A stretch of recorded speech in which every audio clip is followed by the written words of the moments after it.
And let's try that again. Ahoy, crypto pirates. Welcome to your Discourse Syndicate and your FN Hangout. This is Captain RG3, the moderator of the pirate ship. God, sometimes it's like herding pirates around here. Anyway, ahoy, guys. Welcome. We got a special show we think tonight. We may have, and we may not have, because at this point, there's no show Wendy-o, Crypto Wendy. So maybe she saw our stream and said, I ain't going over there. I don't know. But we'd confirmed with her earlier and looked like she was coming in. So I'm going to yeah, I know. Yeah, no sound. But anyway, I am going to post the link here in a minute. We'll give her a few minutes to show up. If she doesn't show up, we'll post it. But wait, hold on. I'm being flagged. Don't post the link yet. I got good news. Hold on. Yeah.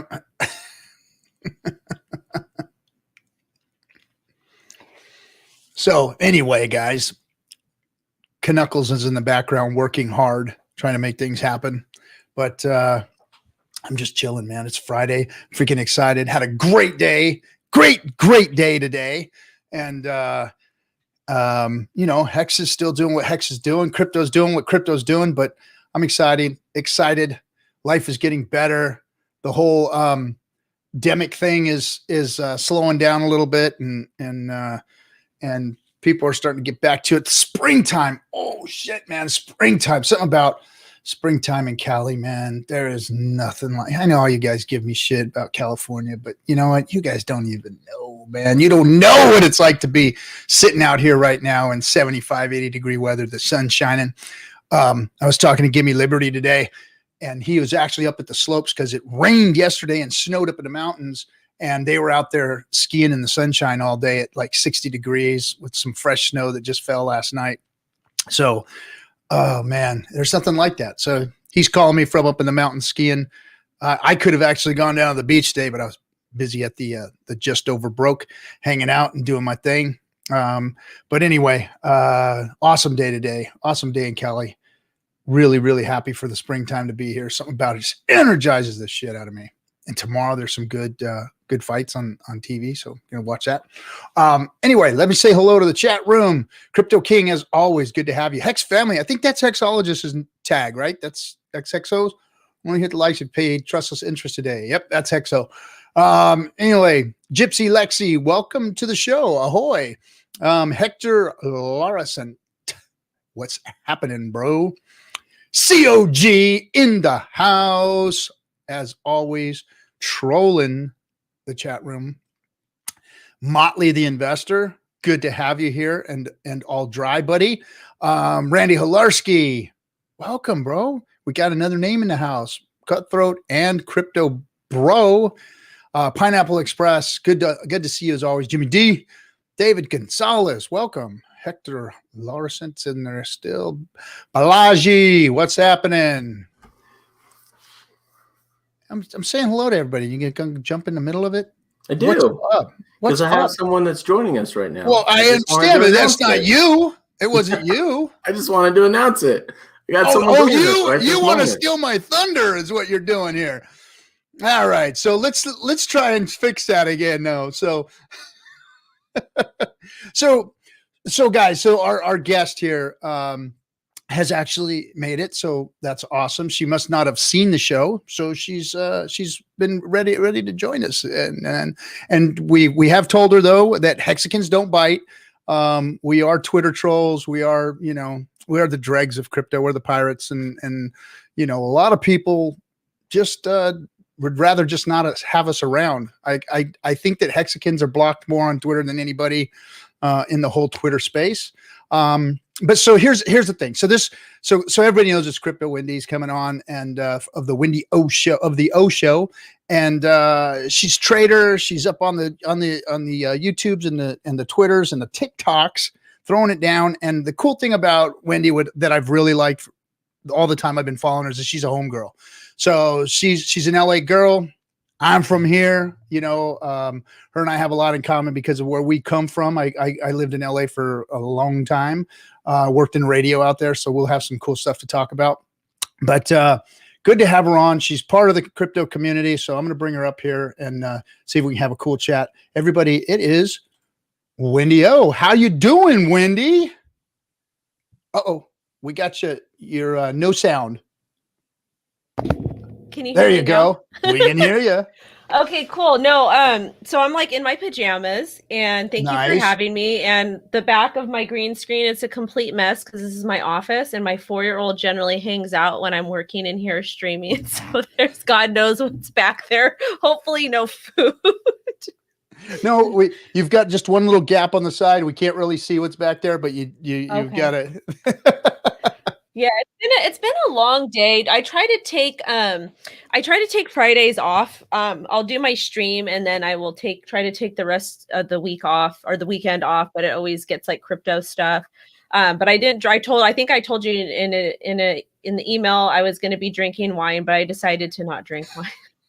That's okay. That's what most of the Hexicans do here on the stream anyway. It actually gets kind of crazy. So if you want to, have at it. I don't drink because the captain's allergic. And oh, okay. So you're okay. I know the kind of people you are. You're my people. No, I'm allergic. I break out in handcuffs, so I cannot drink. No, I know. You're my people. I know exactly what you meant. I know. But it's good to have you. So you're out in LA, right? I sure am. Born and bred. Nice. Yeah, me too. I'm from Long Beach. I was born in Long Beach, grew up in Inglewood and in the wood. And then I used to live, so I worked for K-Rock. You know K-Rock. Yeah, everyone knows who K-Rock is. So I worked for the radio station there, and I lived right behind Pink's hot dog stand on Detroit there in Melrose.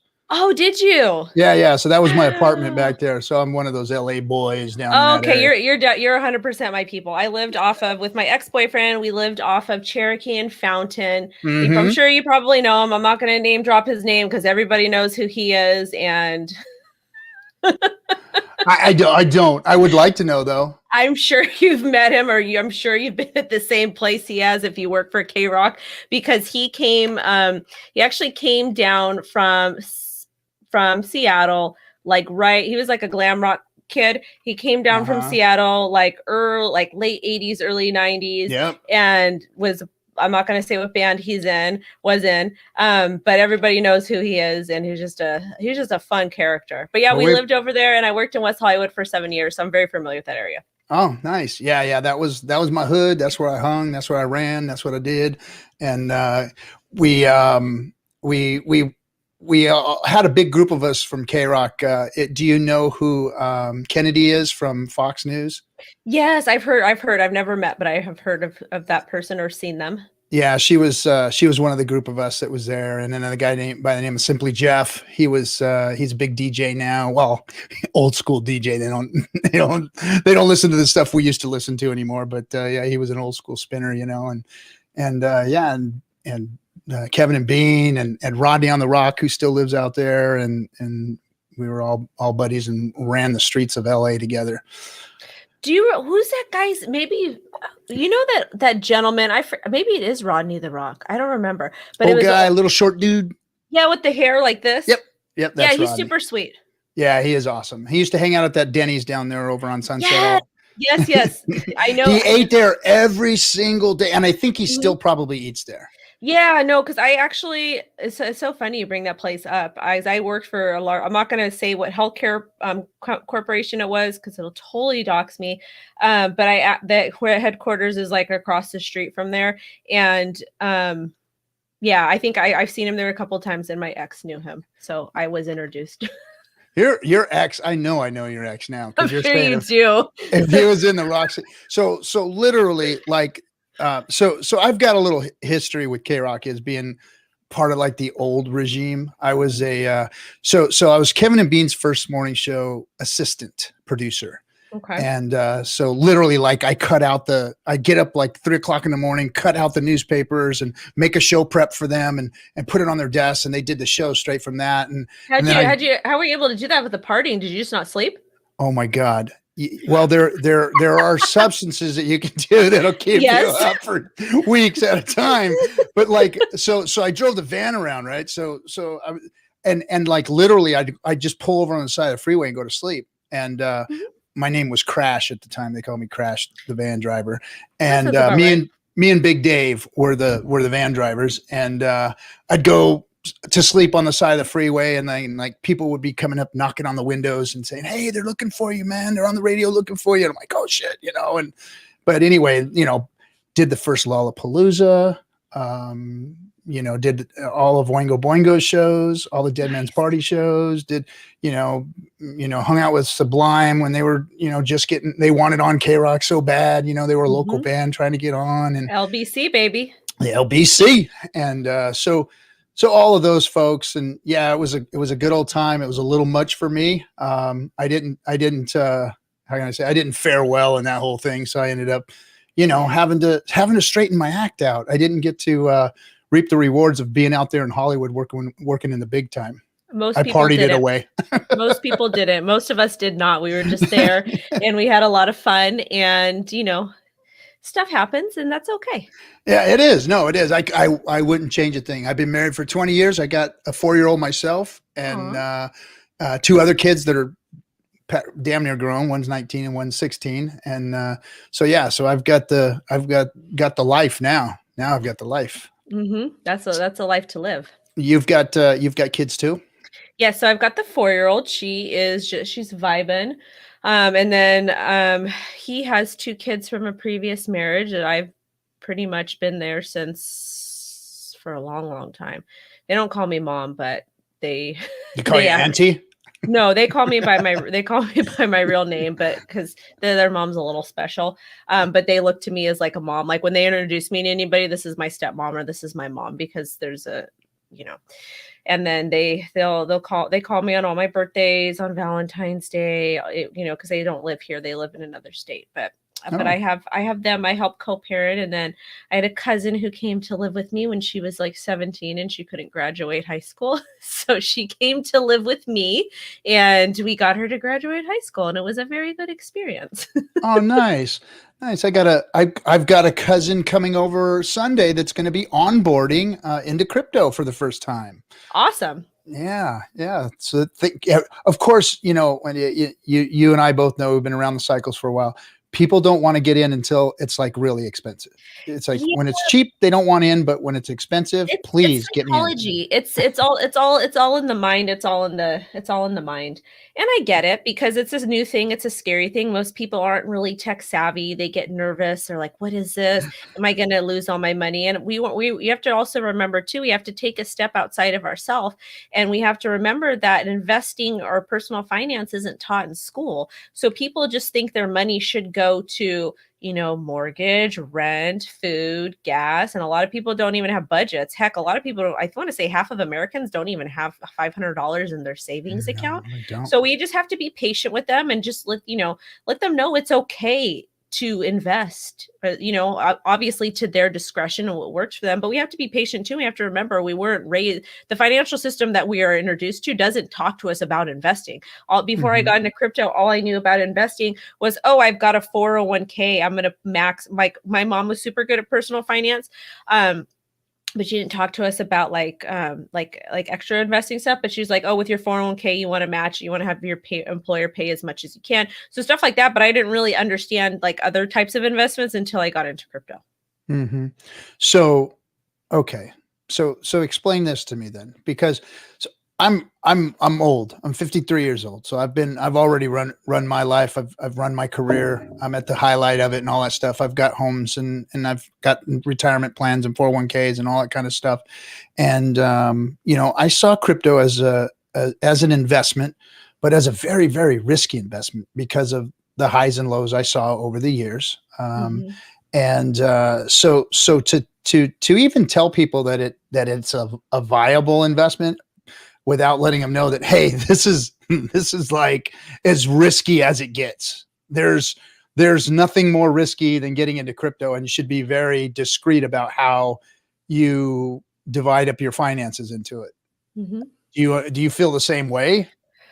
Well, it depends. It depends when we're talking with people, because when I was talking to people 3 to 4 years ago when I first got into crypto, that conversation was different than it is today, because the world is different today and we're really seeing governments globally fail us, and a lot of Yeah. people are really starting to see things, you know, Differently. Yeah. different now. So when we talk about we talk about hedging of the US dollar, and that's kind of how I explain it to them, or I'll Mhm. explain Bitcoin as a great marketing tactic for a small business. So it really just depends who you're talking to. You have to Mhm. kind of segue the conversation.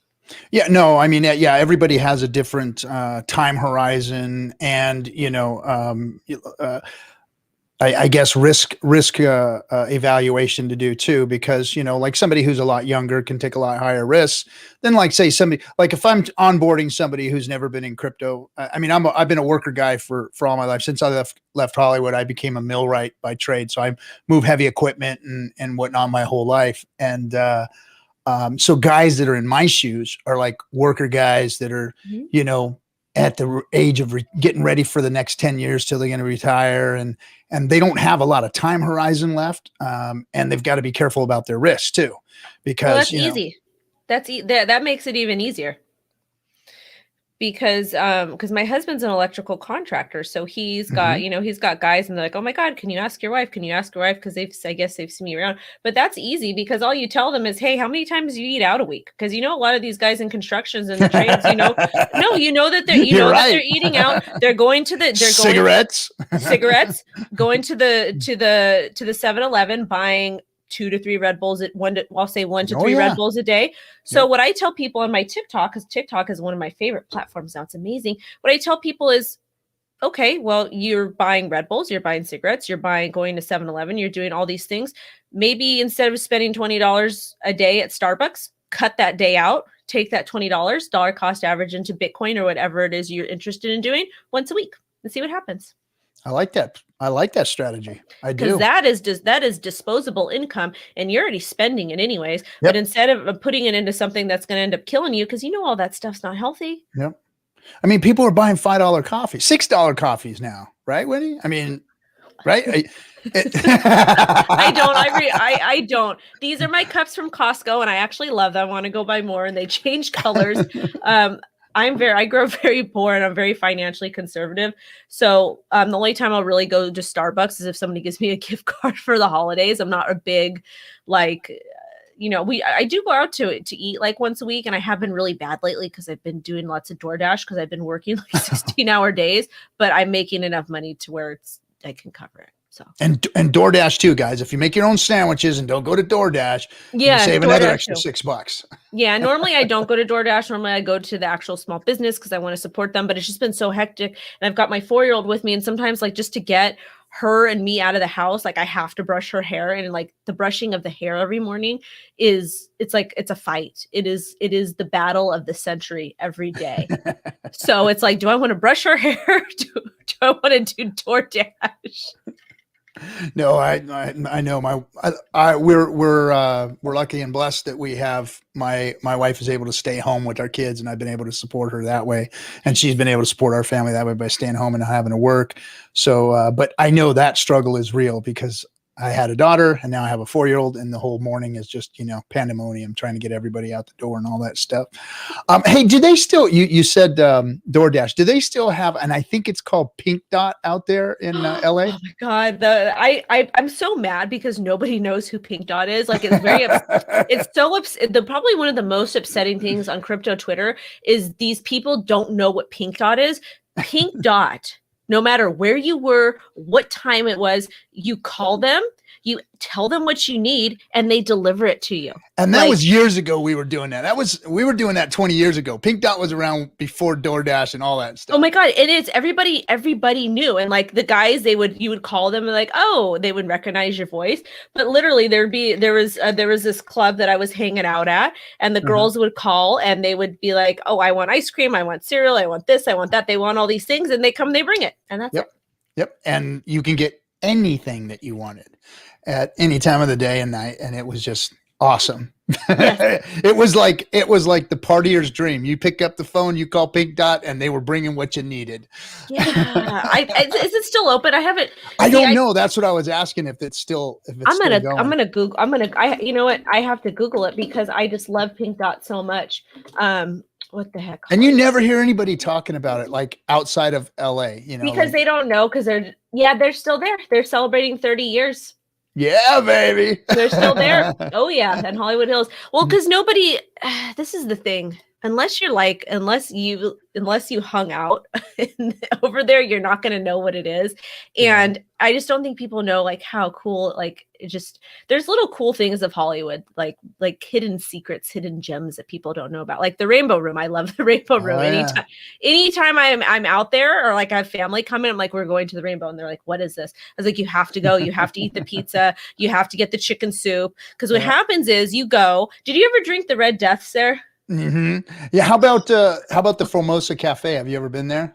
You know what? I didn't have a chance to go there ever. I walked by it every single day. Did they close it down? They closed it down. So so I used to hang out on Sunset Boulevard. So I wasn't really on Santa Monica Boulevard, but then when I worked in Santa Monica or in West Hollywood on Santa Monica Boulevard, I used to walk all the way down to the Target and then all the way back up. But it was closed. Oh God, please, I've got so many crazy stories. Oh my God. And but people don't, there's so many cool little spots. And then there's cool spots everywhere. And everybody knows everybody too, like the Rock and Roll Ralphs. Rock and Roll Ralphs. And going to I had this one friend. They kind of lived by that Denny's on Sunset in this cockroach infested like duplex or something. And there was like 5 of them living in there. And I'm not going to say what band they were in, but I was like staying there for a little bit. And we went I don't know, we found like change. So we got to go to Gelson's and like buy food or something. It was, I had that specific memory. I can't talk about anything else we did there, but it was a lot of fun. Yeah, no, I woke up a lot of, afternoons, evenings, wherever that time I came to, in a lot of those places with a lot of people. Did you ever go to the, did you ever hang out on the apartment complex on Franklin? I think it was Dee Dee. Dee Dee used to live there from the Ramones. So behind that place. Well, anyway, I won't talk about the nefarious. Well, that was there was the porn studio that was like right. Yeah. That was All right. We're getting too deep into LA here for people. This is gonna people are gonna be like, what are they talking about? Okay. But that's cool. I was hoping that I could walk down memory lane with you for a moment, because I knew when I heard you, when I listened to you, I'm like, Wendy is an LA girl. Really quick. Did you ever meet Les? Les who? Les, I think he went by Leslie Sanders. I think, and he lived in the Franklin apartment. That's what I did. I'm sure if you met him, or I'm sure if you saw me, like I hung out with this dude and I hung out at his house. Okay, let's talk. More than likely, like you said, I probably ended up on. I can't tell you how many bushes that I woke up in, up and down those streets, and how many apartments I fell. I mean, like wake up with people laying all over the place and like trying to find your shoes and shit. I mean, that's like the worst. But I mean, that was LA. That's just how it was. It was awesome. It's awesome. Anyway. Oh, that was cool. Thanks, Wendy. I appreciate it. So let's talk crypto now. Let's talk crypto, because people are going to be like, what the hell is this all about, man? So us here at Discourse Syndicate, we started out as the Hex community. And I'm sure you heard about Hex and Richard Hart. And shout out to Richard Hart for blocking me on Twitter. Yeah, that's cool. So maybe we'll have him unblock you. No, that's okay. That's okay. But so we started out supporting the Hex project, and then it was the Hex product when it launched and became viable, and is really the only crypto project out there that is finished. So we've grown a community from there, and we've become known as the Hexicans. And this stream was just what we were trying to do, is just develop community. and bring as many of our intelligent people that we could from the community to come talk about crypto and what they knew about Hex, and trying to uncover and discover the intricacies of Hex itself. And in doing so, we all learned a lot, and we built a really tight community. And during all of it, I mean, the whole crypto world was like after us, against us, just like, I mean, it was, I mean, Richard is an abrasive person, I'll admit. And so that didn't help our cause any. And then, of course, all of us became even more abrasive as the FUD came, and as the fight came, we didn't give in, and we went after it too. So it turned into a big war with us in crypto. But we prevailed, and now we've got, I mean, there's 24-hour Hex streams. There's streamers all over the place. We kind of birthed a lot of them here from this show, where what this is tonight. So tonight you're kind of like a special guest, because we have guests on Mondays and Wednesdays, but you were available on Friday only. So we brought you on because this is the FN Hangout. So we call it the Friday night hangout. And this is where I just open up the stream, let everybody come on, let everybody talk and say their piece, whether they want to come fight us or they want to come talk with us or anything, so we just let it fly here. And so that's who we are and what we've done. And, we don't speak about trading as much as like a lot of the other cryptos do. We talk about, saving your crypto and longing it. And that's basically what the Hex project. Are you reminding people to take profit though, and to pay themselves? Yes, we do. Okay, we do. Good. We do tell people to take profit, and because I don't know if you understand, what Hex is, but you stake Hex, of course. It's a staking coin, and when your stakes are matured, then at that point, a lot of Hexicans, what they're doing is they're setting up what's called staking ladders, like a CD ladder.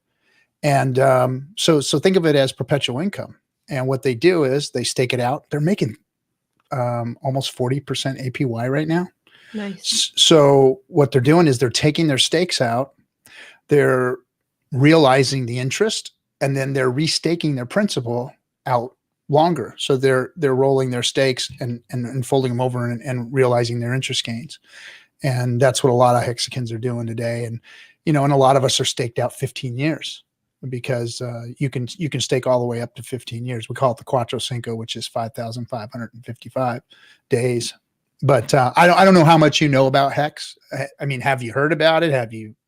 What do you know? I've kind of stayed away from it. The reason why is because I saw all these things and I was like, you know what? People already get mad at me anyways.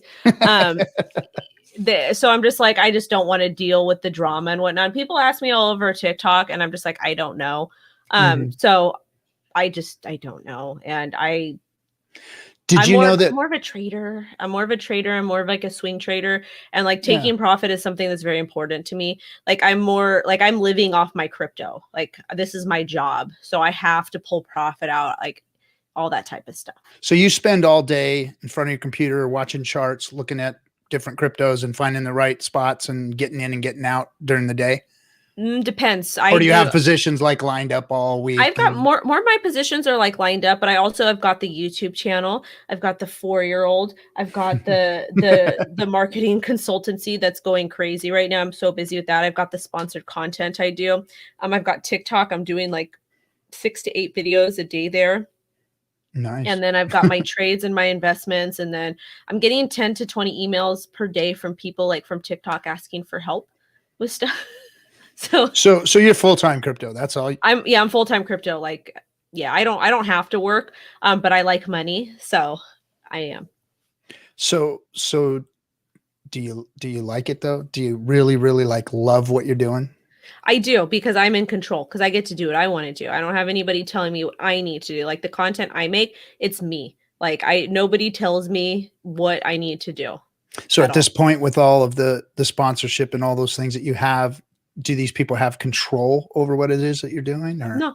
I have my show set up to where I do what I want to do. Like I have I've got 2 main sponsors for the O show, for the YouTube show. But the way that works is I do what I want to do, and they're okay with that. Like it's like the terms are specified, but they're more so like in my favor. And that's the way I do business. If something doesn't sit right with me or something's not going to benefit me, I'm not doing it, because I don't need to do sponsored content. I could trade and I can invest and I can do fine. But I like making content. I like talking with people, and I like, I like educating and doing that stuff. But everything is done on my terms, 100%. I will never in my life, I will never go back and do what I'm told. Again. So how long have you been trading for a living? It's been since probably until 6 months till I got out of crypto, or since 6 months till I got into crypto. Like it was always just an additional income, like extra income. And then I started branching out and doing other stuff as well. So it's been like a total, like the end of, I want to say summer of 2018. That's kind of when I started doing everything.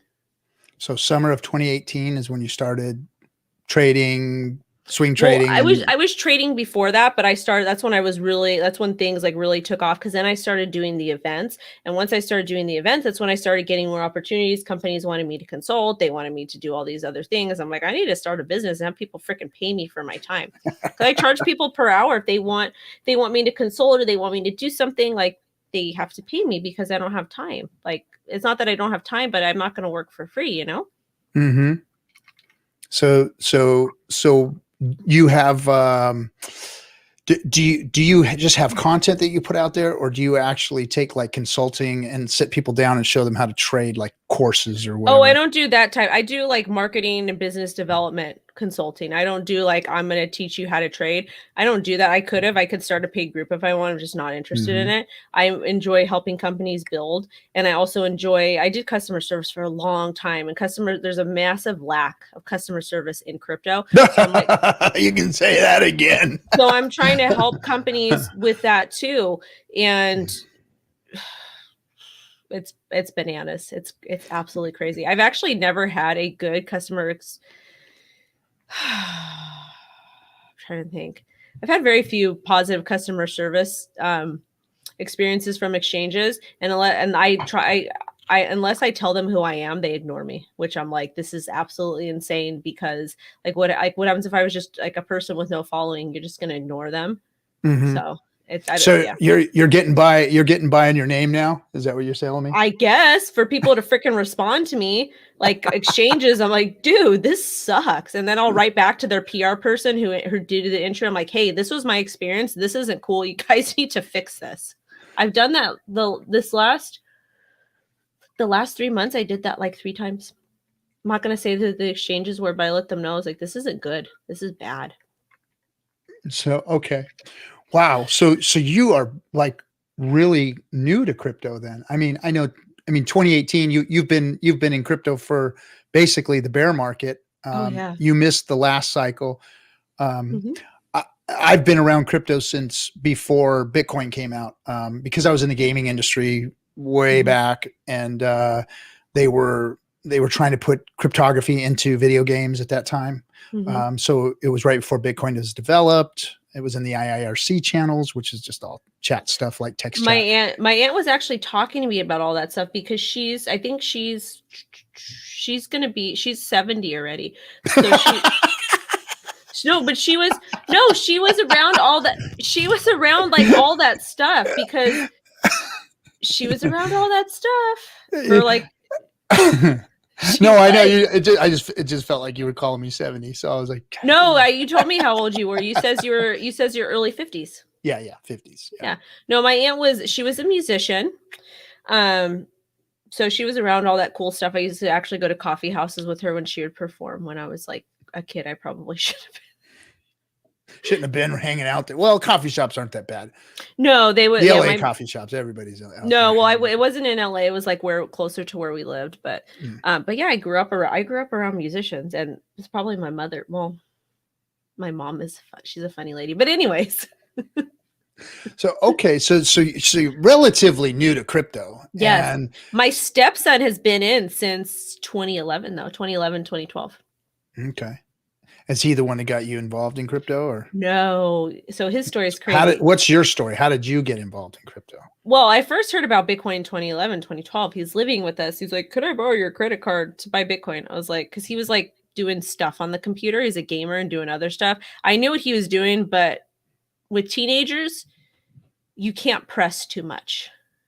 Can't press too much. So I was like, no, you can't use my credit card. I didn't even have a credit card then because I was like I was just trying to repair my life, get myself situated or whatever. So I was like, and then I was like, I don't know what this stuff is. It's kind of weird. And I'm an idiot. I don't think I was smart enough for that. But it was just me and my insecurities because like getting my life back on track. And then like 2017, like for that whole entire year, I kept hearing about it. So I told my husband, I was like, it was like right when I was quitting my job, I was so miserable. I was like, I'm buying crypto. And he's like, okay, whatever. So I did. And that's like, so I finally did, like, after it took like a year, but I finally did it. My daughter was screaming. She was like kind of new. And I was like, I'm doing this. And I did. And so, and the rest is history. So after that, you immediately said, you know what, I'm going to start making this my deal. I'm going to start streaming. No. How did that happen? So I started doing the events. The events were free because I heard about that. Some people said, yeah, I met Wendy out here in Long Beach or something like that. You know, she did some event out there. And so I've done over 4 dozen events, most of them meetups, but the rest of them have been professional events. I've done private VC dinners. I have done big events. I did I do like club nights and stuff, like when things were normal. And those are like paid gigs. The meetups weren't paid gigs, but the way I started doing those, I was like, I want to learn more about crypto. I want to talk about trading. I want to network. I was very, very motivated back then. So, I started hosting the meetups, and the reason why I started streaming was because I noticed I wanted to share the meetups with everybody, and I couldn't do that because they weren't able to come. So I started that. And then once I started the YouTube channel, I was like, I'm going to post some Bitcoin updates. So it was pretty good with my spot trading and whatnot. And like, you know, some of my other positions were on exchanges. I won't say what they are for legal reasons. But anyways, so then I had companies start approaching me like, hey, we'll give you $1,000 for interview. I was like, what?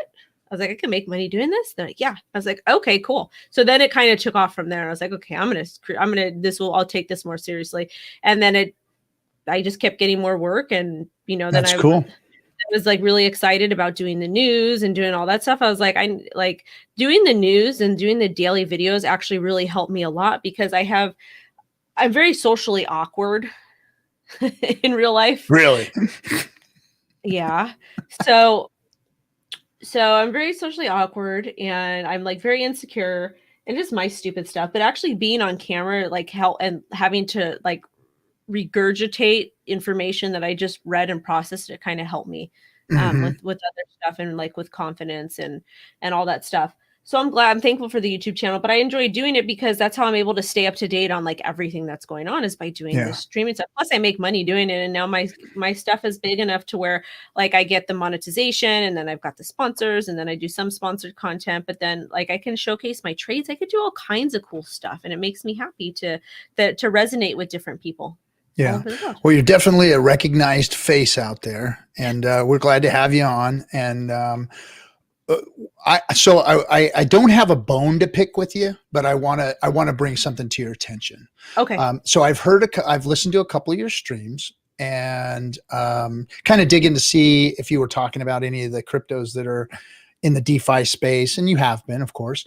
And I just want to let you know, and I'm not going to mention them by name because I don't mention them by name on this show, but there's a couple of projects out there that are copies of Hex.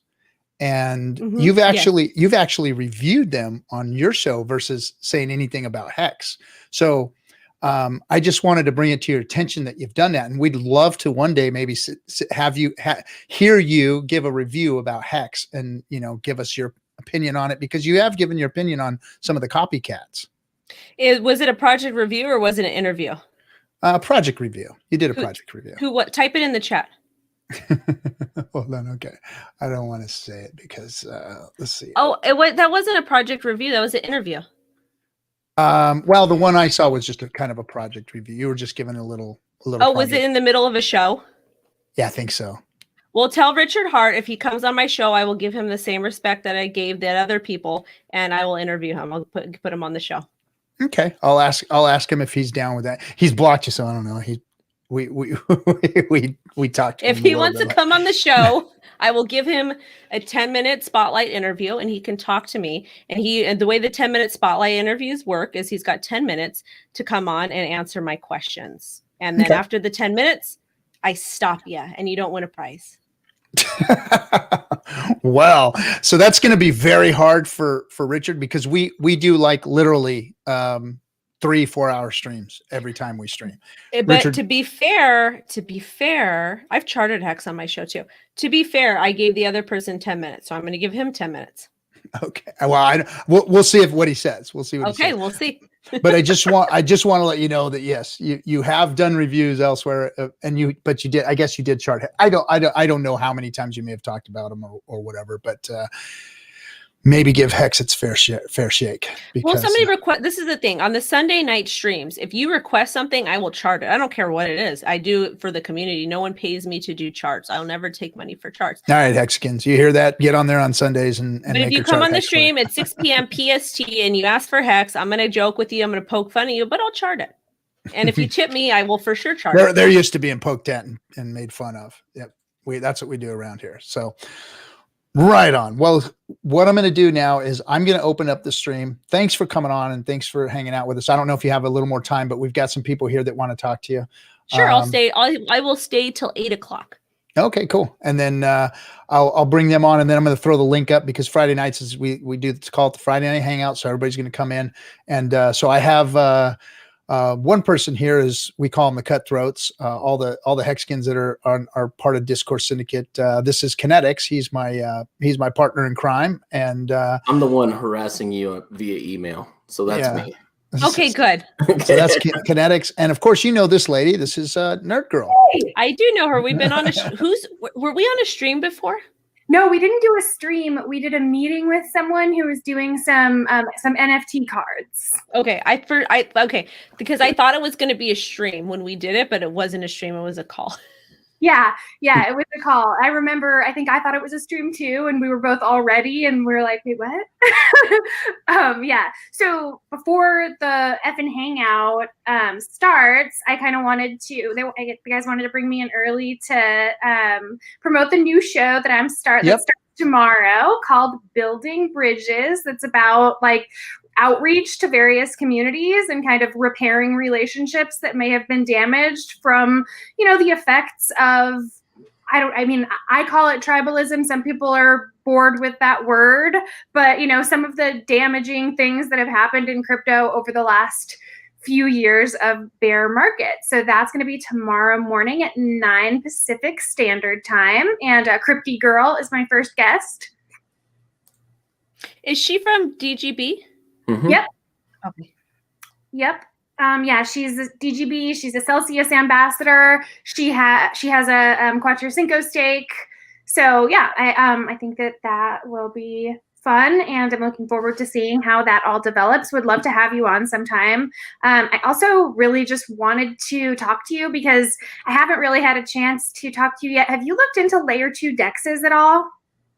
A little bit, but not like a whole lot. Like I want to say Uniswap is it layer 2 yet or not yet? Not yet. They're going to launch Uniswap v3 first and then move to layer 2. At least that's my understanding. Yeah, I'm just kind of like using stuff and just trying to get through it all and make transactions go through and not pay an arm and a leg. Yeah, but what do you think of DEXs? Yeah, that's my next question. As a trader, what is your take on DEXs? I love them, but they suck at the same time. Yeah. I love them because I don't have to KYC, and I don't trust anybody. And because I'm a mommy, I'm like so nervous that I'm going to KYC at one of these exchanges and they're going to release all my info. And like when you own a home in California, like and I'm not sure if it's in any other state, like your business is everywhere. So I don't want that's just something that makes me nervous because people are yucky, but I love DEXs, but it just, the gas fees are hard, but I'm playing around with Pancake Swap and that stuff and trying to save on gas fees, but I like DEXs. They're fun. So Wendy, is there any chance that I could convince you to experiment a little bit with QuickSwap? It is a clone of Uniswap that's on Matic. It's been gaining tons of steam lately, and you can essentially trade for free. I will. And the reason why I will is because I have a free newsletter that I started. I've got 3 guys I've hired. I've got Liberty Raider, I've got Shitcoin Sherpa, and I've got Dragon Wolf Tech. And Sherpa actually posted an article because Sherpa and Raider doing all the DeFi stuff. And then Jason, he's focusing on the Bitcoin basics, like what blockchain is, what cold storage is. And then Sherpa actually covered QuickSwap. So I'd love to try it because I've got the tutorial if I need help. Awesome. And let me know if I can do anything, like if you wanted to set up an interview with one of the developers or someone from the team, because I do work for QuickSwap's marketing team. Okay. Yeah, we could chat about that. Just send me an email and I'll respond on Monday. Okay. My God, this is starting to sound like a crypto show. I know. Can we go back and talk about like degenerate, like this is the degenerate thing. LA. This is the thing. People are like, oh my God, I'm a crypto degen. I'm like, no, you're not. You have no idea. You're not from LA. You haven't been to LA. You're not like, unless you can hang with me all night and party with me all night or for 24 hours straight, sit down. Wake up and go get, oh man, what was the breakfast place over there by Barney's Beanery? Everybody go there for waffles and shit in the morning. Roscoe's? No. No. Is that before or after the bushes, RG3? After the bushes. So there's one more thing that I want to talk about really quick. Just before we Are you bringing crypto back into this again? Yeah, wait. This isn't a crypto show. It is a crypto show. I'm going to get in trouble right now. RG, you already know about it. Like, I think QuickSwap is an awesome layer 2 DEX, but there is another DEX that's opening up, and I'm really, really excited about it. And I just want to drop the seeds for anybody who's watching to start looking into it right now. It's called Unilend, and it's going to be a trading platform that also has collateralized lending and borrowing. It's decentralized, so there's not going to be a requirement for KYC. There's no requirement at all for getting your coin listed, as long as you can, come up with the liquidity. There's nobody to go through, and it's about to launch. And always buyer beware on those DEXs, and especially these new ones, and because we saw it when Uniswap first launched. We had all these rug pulls and all this crap going on there, fake coins being put on there. So please, people, be very, very careful. Don't just go over there and willy-nilly start playing with them, but, watch these things first. And let me add to that. So one of the things I tell all my subscribers, like everybody, like Twitter, TikTok, YouTube, is if you are interested in a coin, do not Google them. Don't Google them. Go to Twitter, search them on Twitter, find the actual Twitter page and look at the links there. And then also compare those links to what's on CoinMarketCap or on CoinGecko and see if you can get some confluence there. And then go ahead and do so. And another tip that I'm going to give, if you're using MetaMask, always make sure at the end, when you're done using MetaMask for the day, not only do you lock it, but you disconnect it from every single site or every single wallet you have disconnected from everything. God forbid you get something happens to your computer, they're going to take all your coins. Yeah. Yeah, totally. Yes. Security. Yeah. All right. Yeah, make sure you can watch those what you're allowing not only to connect to your MetaMask, but what allowances you can allow them to spend. And so there's certain places like tac.dapstar.io where you can actually control those spending allowances, and you can do it directly within the wallet itself. So make sure you guys familiarize yourselves with that. I think that's good info.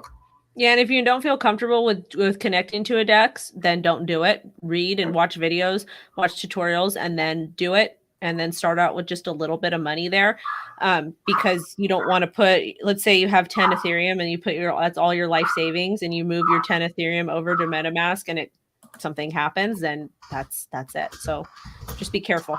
That's it. The Griddle Cafe. That's it. The Griddle Cafe. Yep, that's it. It was going to bother him. He had to come up with that name. It was going to bother him. Like that's where you see so if you're like star searching, the Griddle, yeah. Is that's on Sunset? Sunset, right down the street from Barney's Beanery. So Barney's Beanery is the oldest bar. I don't even know if they call it Barney's Beanery. But isn't Barney's Beanery on Santa Monica? No. Barney's Beanery is on Sunset. Okay, I'm confused. Santa Monica's the other way. Santa Monica is. Yeah, but I'm confused because I thought because I've seen the Griddle Cafe a million times and I get so annoyed driving by because it's like filled with people and I'm like, you guys are stupid. Like I'm gonna go to Denny's instead. but yeah. Yeah, anyways. no, grills on Sunset, and like if you want to go, forget going like on those. If you come to LA and you want to go see stars, don't go on star tours. Go to the Griddle Cafe on a Sunday morning, and you will see all of your stars hung the fuck over in that place, eating breakfast. That's where you go see them. little LA secret. So anyway, back to crypto. Nerd Girl, was that it? Was that all you wanted to throw down with us? Yeah, I mean, I really wanted to let you guys know about the new show. Let anybody who's watching and didn't already know about the new show know about that. Of course, the Building Bridges is kind of a outreach from Discourse Syndicate and Crypto Junkies, right? It's a branch off. So I wanted everyone who watches this show to know about that one. Yeah. And then, I wanted to talk to, again, Hexicans have been really involved with QuickSwap. We've talked a little bit about, Unilend, and I wanted to come say hi to Wendy because we bonded over our mutual love for pineapple pizza. So good. So good. Hey, so we're excited to have you on Saturdays, Nerd Girl.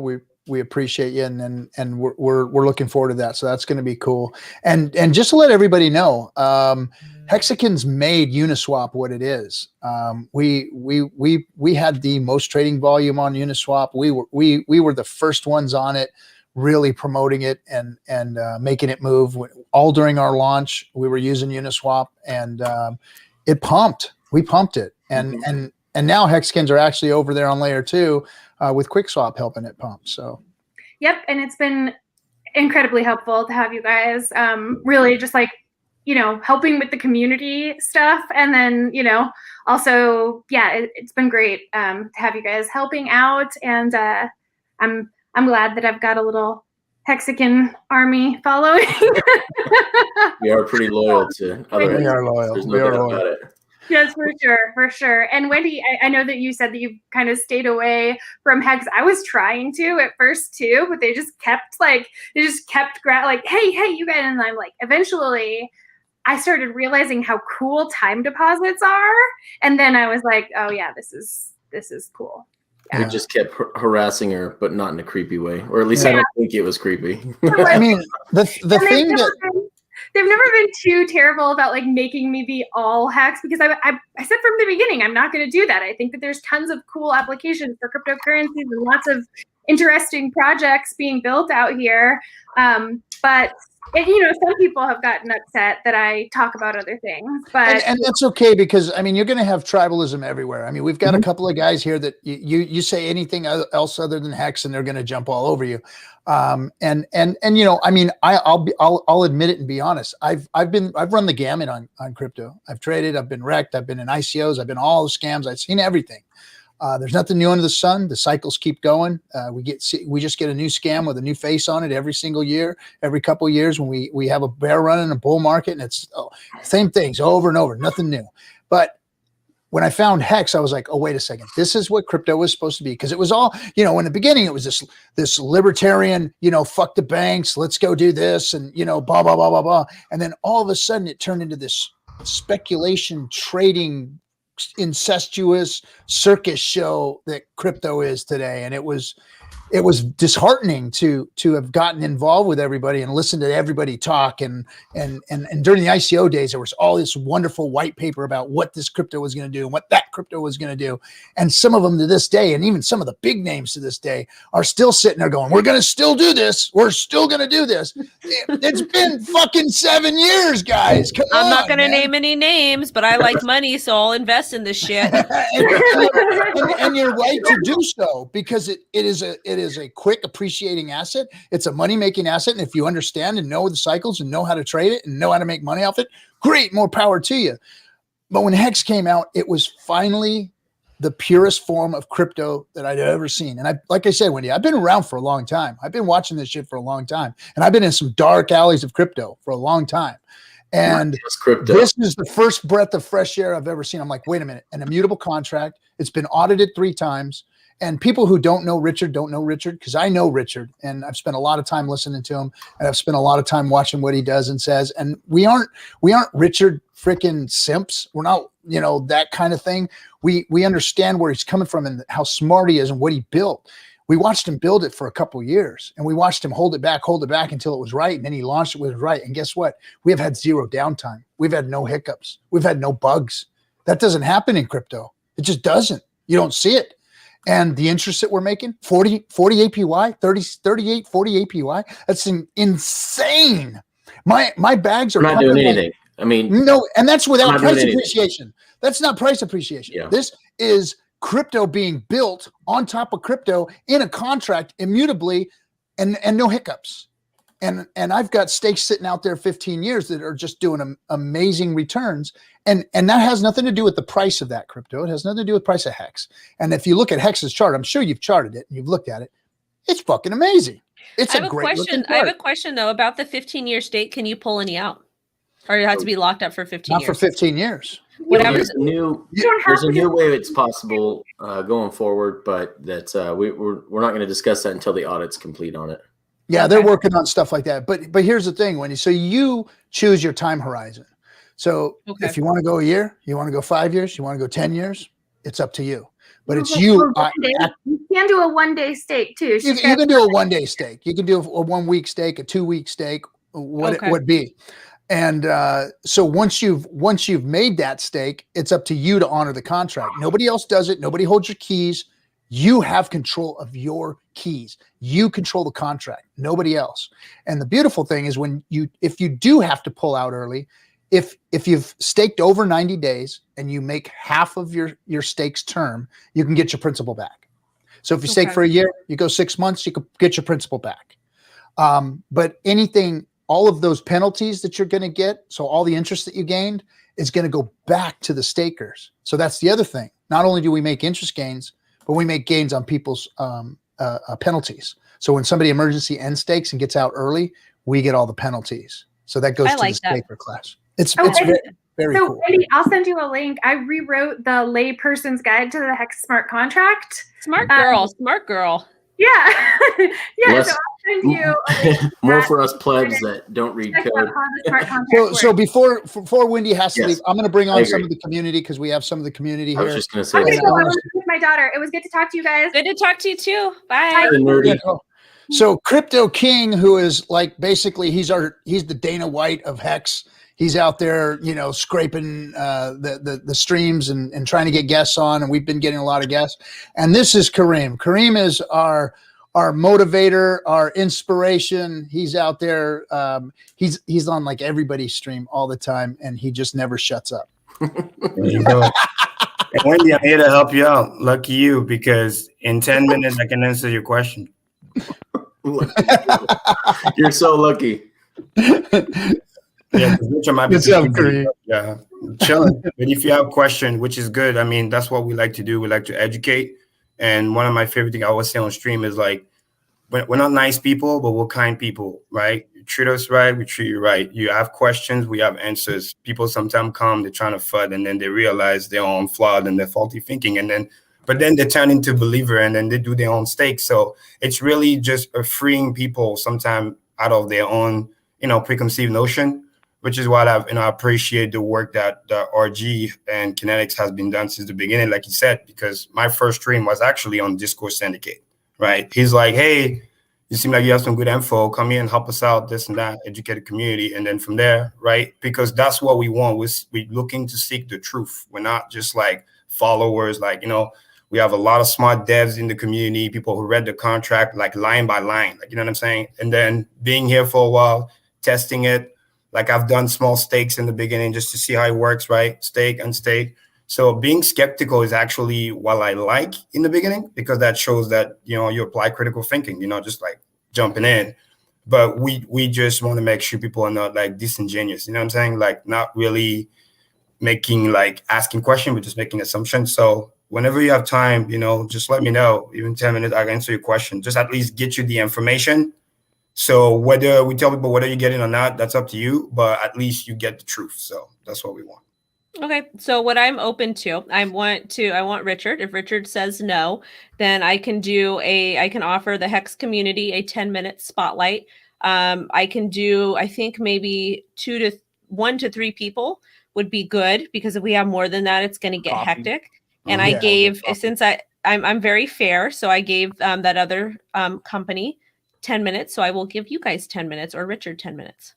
Sounds good. And the reason why I jump in is just because, not just because Richard's busy, but 10 minutes might be a little short, but at least we're here as a good backup. And then my goal is very simple. It's just to answer your questions. Because again, we have 24-hour streams. Like literally, if you watch our streams, you will know everything about Hex, because we talk this thing from back and center. So, but we want to come on because we have no issue just going live and talk to you and your viewers live. So I want to make that clear. We just want to answer your question. Yeah, Wendy, we even, I'm out here in Japan, so I got the Hex Asians most likely watching. So like Kareem said, we got the stream going on basically 24 hours a day. You guys are wild. The thing with me is I need sleep. If I don't get sleep, I turn into a monster. And when I was nursing my daughter, I did not get sleep. I was a monster. Yeah, no, we definitely can do marathon. I mean, Richard does 6-8 hour streams and we've topped him. So I mean, it's just our crypto quant on Tuesday, it's like 7 hours. But I think what's amazing about the 24-hour live is like literally like a TV channel. Like, because some people, like you said, they need to sleep. So whenever you're free, you wake back up and it's still on. Because he was on all 24 hours for both of them. Hey, hold on a second. Mr. J, who's in the green room. Hey, bro, turn on your camera and you can come in. But I'm not gonna. There you go. You got it there? Hey, Wendy, I know you got to get going, but I followed up with a direct message in Twitter. And so we appreciate you coming on tonight. I didn't want to hold you up if you needed to get going. So okay, do me a favor, send me the email, because on Twitter I don't always read them because I get weird stuff sometimes. I probably should. I bet. I'll bet you do. I probably should close them, but I feel like sometimes I get really sweet stuff, like people that are like, you helped me so much, or somebody's like, hey, I need help. Like I heard you talking about mental illness or domestic violence or this or that. So I like to leave them open for those like rare occurrences. And then I can like actually give somebody like a phone number or get them help or like something. So yeah. What's your Twitter, by the way? It's Crypto Indio. Look at this guy. That's who Mr. J was. I was wondering. The Joker's in here. Joker, Wendy the Joker. How's it going, bud? Hello Wendy, there. I'll send you that email. I appreciate you. Thank you so much. All right, guys, I'm going to get going because it's 8:04. Thank you, Wendy, for coming by. Thanks, guys, for having me. It's 8:04. It's bath time, and she has to stay on schedule because I have not been very bad lately, and we have not been on schedule. Hey, one last thing, Wendy. Yes. One last thing. Let me know when you guys have a next LA type meetup or something. I'd like to go out there and hang out with you guys once the vid thing's over with. Yeah, I'm actually planning. I'm talking to a couple sponsors, and I'm planning to do it. I've got some places in Long Beach, or not in Long Beach, in OC that I can host it at. That's all outdoor dining, so people can, they can decide if they want to come or not. Cool. Because, and it's a small business, so I'm going to be working on that soon. Probably, I feel like I'm going to open the meetups back up once they open the schools back up for the kids. I feel like people wouldn't be mad then. They already called us. And they're getting ready to open our schools back up out here. So, but let me know, and I'll get a handful. We've got a handful of LA Hexicans too that we can all come down there and come hang out. Okay, awesome. Thank you guys. All right, Wendy, thanks for coming. Have it was a pleasure having you. Bye, guys. Bye. Joker, what's happening? Crypto King, what's up? Dude, I love that. I thought at first it was like an image effect, but is this actual or Joker? Oh my God! Okay. I was like, take the time and just go and put this on. Well, I used to the shade and they're real, so I'm like, I used to do really it, cool. but I kind of because I remember one stream you had it on. Yeah, I did. It just kind of. I don't know. It breaks you out. Makeup is kind of annoying to put on, so I just much easier with the filter, isn't it? Much easier. Yeah, I mean, hey, I want to say something. Oh, go ahead. No, go for it, man. You good? Yeah, I want to say shout out to Crypto Blood for dropping by, and John Kim, if you're out there watching, we looking forward to having you on, brother. It's Right awesome. on, right on. I emailed him today, so just for an update, Crypto King. Yep. So. Yep, And then- we're on it. He's our handler. He's making sure that we're getting on it. Yep, absolutely. So thanks for all the hard work you do, King. Man, you brought some pretty big personalities inside and outside of the crypto space. And so there's more to come, guys. More to come. Amen. I second that. Yep, that was nice having her on. I didn't want to get into a match with her on trading and all that stuff because that's what she does, and that's fine. There's those that win. There's those that win. It's only 2% of them, but there are those that win. Yeah, no, and if she's doing well, that's fine. But I mean, 2018, she didn't. She's kind of fresh, and she was in a bear market, and let's see how everybody. I know actually I saw her post on Twitter the other day that she had had a nice trip. She fell down and got banged up a little bit out there, but she was honest. She didn't like hide it and then go out there and try and wreck people. So I kind of liked that. That was kind of cool. But again, it's still trading, and it's not. It sounds like we could call her Wendy Hexicano. That would be cool. Well, what I'd like to see is her set up her own, like retirement plan with Hex, and it's okay. Go ahead and trade. But I mean, look, she's marketable. And that's why, the old ugly pirate doesn't get the phone calls about, hey, can you market our shit? They call her, why, that's, so she's marketable. So she's got, people wanting to pay her to do things and show up and be there and be the face and talk. So she's got a career out of crypto, and, hopefully maybe she can use Hex as a hedge and turn it into like a 401k for her. Exactly. Actually, at the end of the day, it comes back to that education again, because it seems like she's open-minded, and like she was. People like that who are going to be in the space 24/7, it's worth a shot at least to have a conversation, right? Yep. Just like how we have in the Telegram chat, people sometimes come like guns blazing, all know, I heard this, I heard that, and then after we just disarm the whole thing, and then 5 hours later, oh wow, Hex is so great, right? And how can you knock her for, she's been in the space since middle 2018. How can you knock her for jumping into this? I mean, that's crypto. I mean, just because we have this purity mindset of what we do and no trading and all, fucking crypto, that's what they do, man. Yeah. That's what they all do over there. And she's got she's got a decent mindset about it when she's saying, hey, take profits. Take profits. At least you don't hear them, screaming stuff like that all the time. It's like, no, hedge this, hedge that, do this,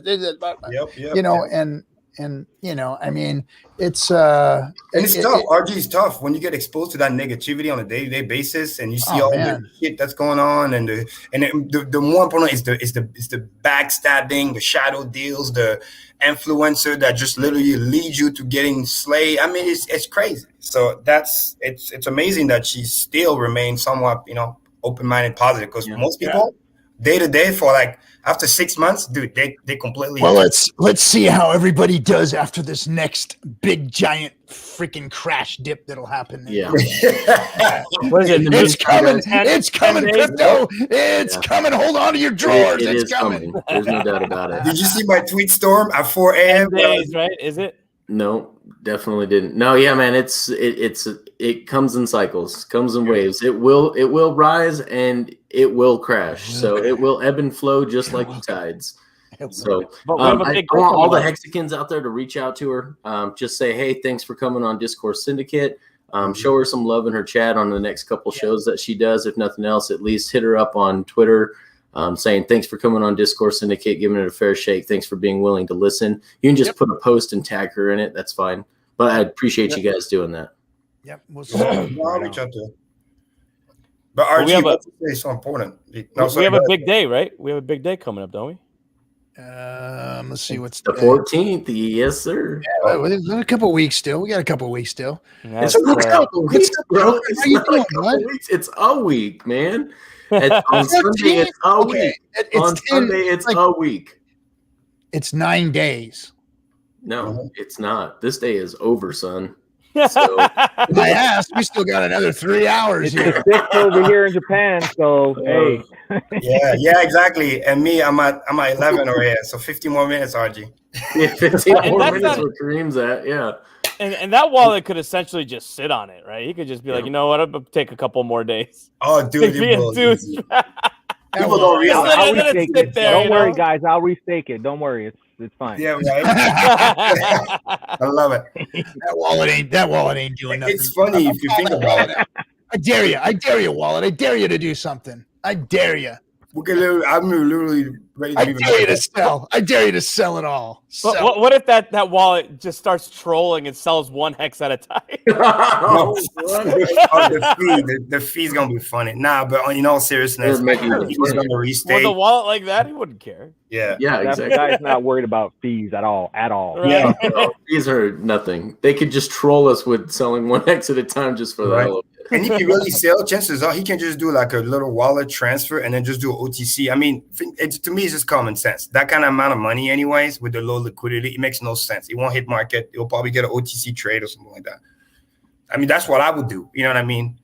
For even if, let's say, he dumps like 50K, that's nothing in percentage term compared to the amount that's coming out. So I want people to understand when we say dumping, it's like imagine that I'm fairly 99.9% sure that's not going to happen. So, and if anything, that's what OTC trade is for. So, and then the wallet has a lot of Quattro Cinco's in there too. Anyway, hey, Brennan says you can sell 1 hex at a time for free on Quick Stop.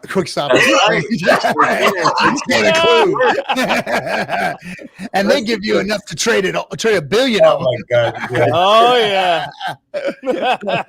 but what they don't, RG is funny. What they don't understand, guys, the liquidity on Quick Swap is actually half. They don't understand this thing over there can pump like crazy, and I want people to remember like that's how. The first actor can just show up and pump that thing like crazy over there. So, and there will be a separation because technically layer 2. So if you're not careful, this thing over there can just, because in the trading chat, they're talking about it. It's so funny. Well, Captain and I have talked about this. There's going to be arbitrage opportunities there between the two. If you can move in and out of. What we were talking about is arbitrage. If you can move in and out fast enough or you have liquid sitting on both sides waiting. Exactly.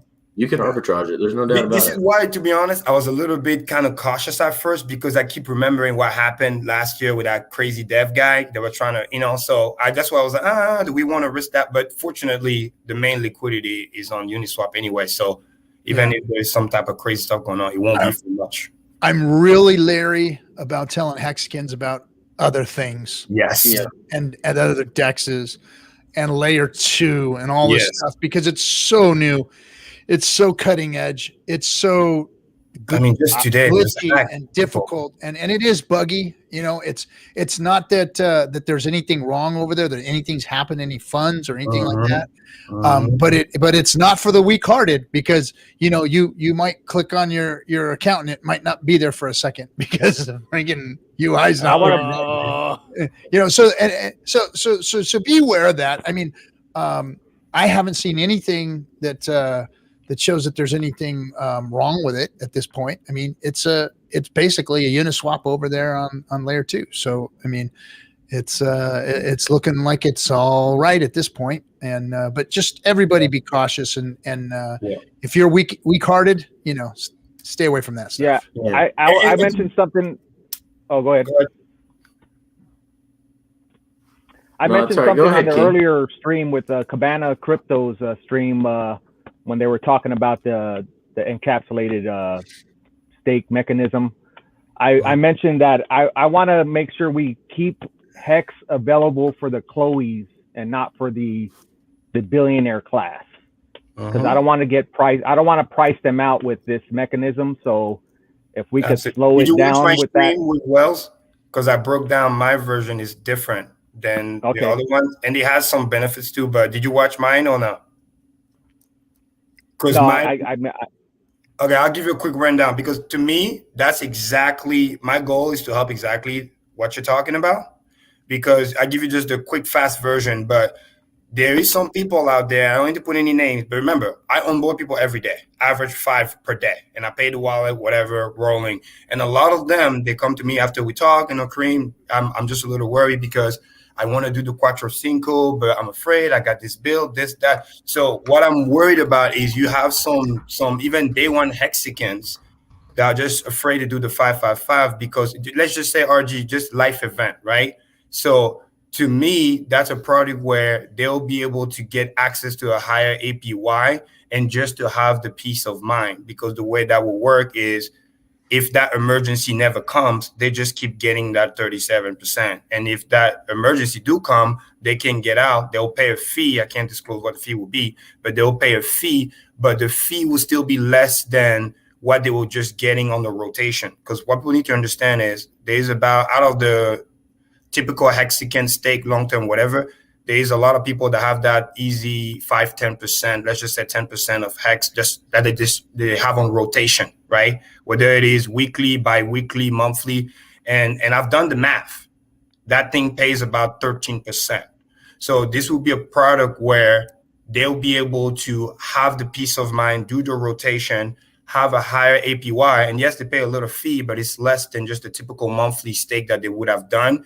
And very important, it's just a slightly separate product, but it doesn't take away from the main product, which is you staking for long. It's just that you get to get a slightly better APY so that over time, because share rate keeps going up, you don't end up being priced out, because that's what this, again, I understand the system. That's what will happen. Those people keep doing those small stakes.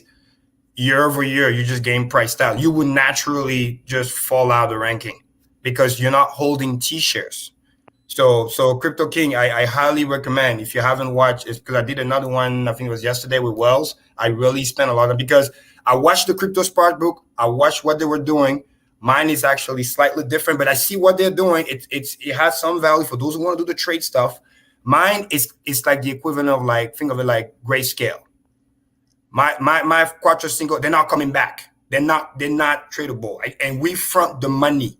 Like, there's no risk. There's no counterparty. We create the Quattro Cinco, layer 1. I'm locking up head. This price will go up. I will make it happen, period. Okay, and but here, well, now you just brought in another thing where I didn't realize that there were multiple mechanisms being developed. So that is very what do you mean mechanism? Well. No, there is just that thing that the people are talking about. And then I'm just sharing the vision in terms of, again, we're not talking about something until it gets launched, audited, whatever. But what they were, if you watch the stream from Crypto Spark book, I just want you to know that what I was talking about is different than that. That's all. That's what I'm saying. And what do you mean different than that? A different way of utilizing let's actually explain what the Crypto Spark book version is. Okay. The idea is that you create the Quattro Cinco, again, all decentralized, and you interact with the smart contract, and you're basically saying, kind of like an auction. Hey, I created this Quattro Cinco long time ago. Let's say price went up 10x. And then you're like, oh man, I want to kind of cash out. So what you will do is that you will kind of signal that you want to sell, kind of like selling a house. So what's going to happen is there's going to be like right now they say 48 hours. So there's going to be a 48-hour delay when you're going to be able to literally justify how much you're willing to sell it for. It's kind of like a bid and ask. So let's say the stake is worth $50,000. Hey, RG3. You're trying to get going, man. Yeah.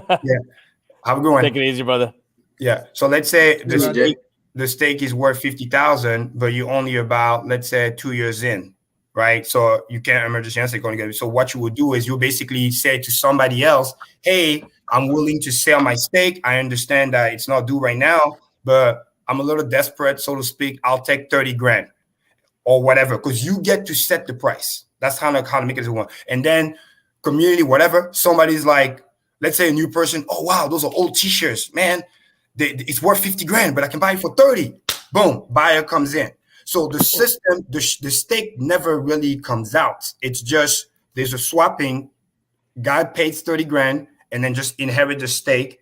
And then kind of to a mechanism like a Gnosis safe is just the account, the safe just switched from one address to another address. Ownership has been switched. Okay. And then there's a 10%. Can I jump in, Kareem? Because which one is Richard working on?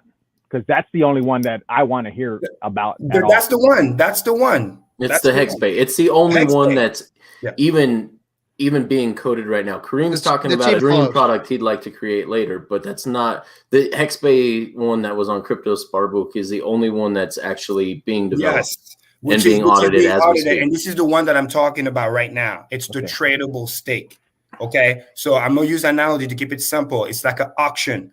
You have a stake. Let's say the stake is worth 50 grand. You're only 2 years in, and it's a Quattro Cinco because they only take Quattro Cinco. It's only in Hex, no USD. Again, we thought about the game theory, so there's no negative externality. No matter what happened, whatever you sell it for, you're going to lose 10%, which is going to stay in the system.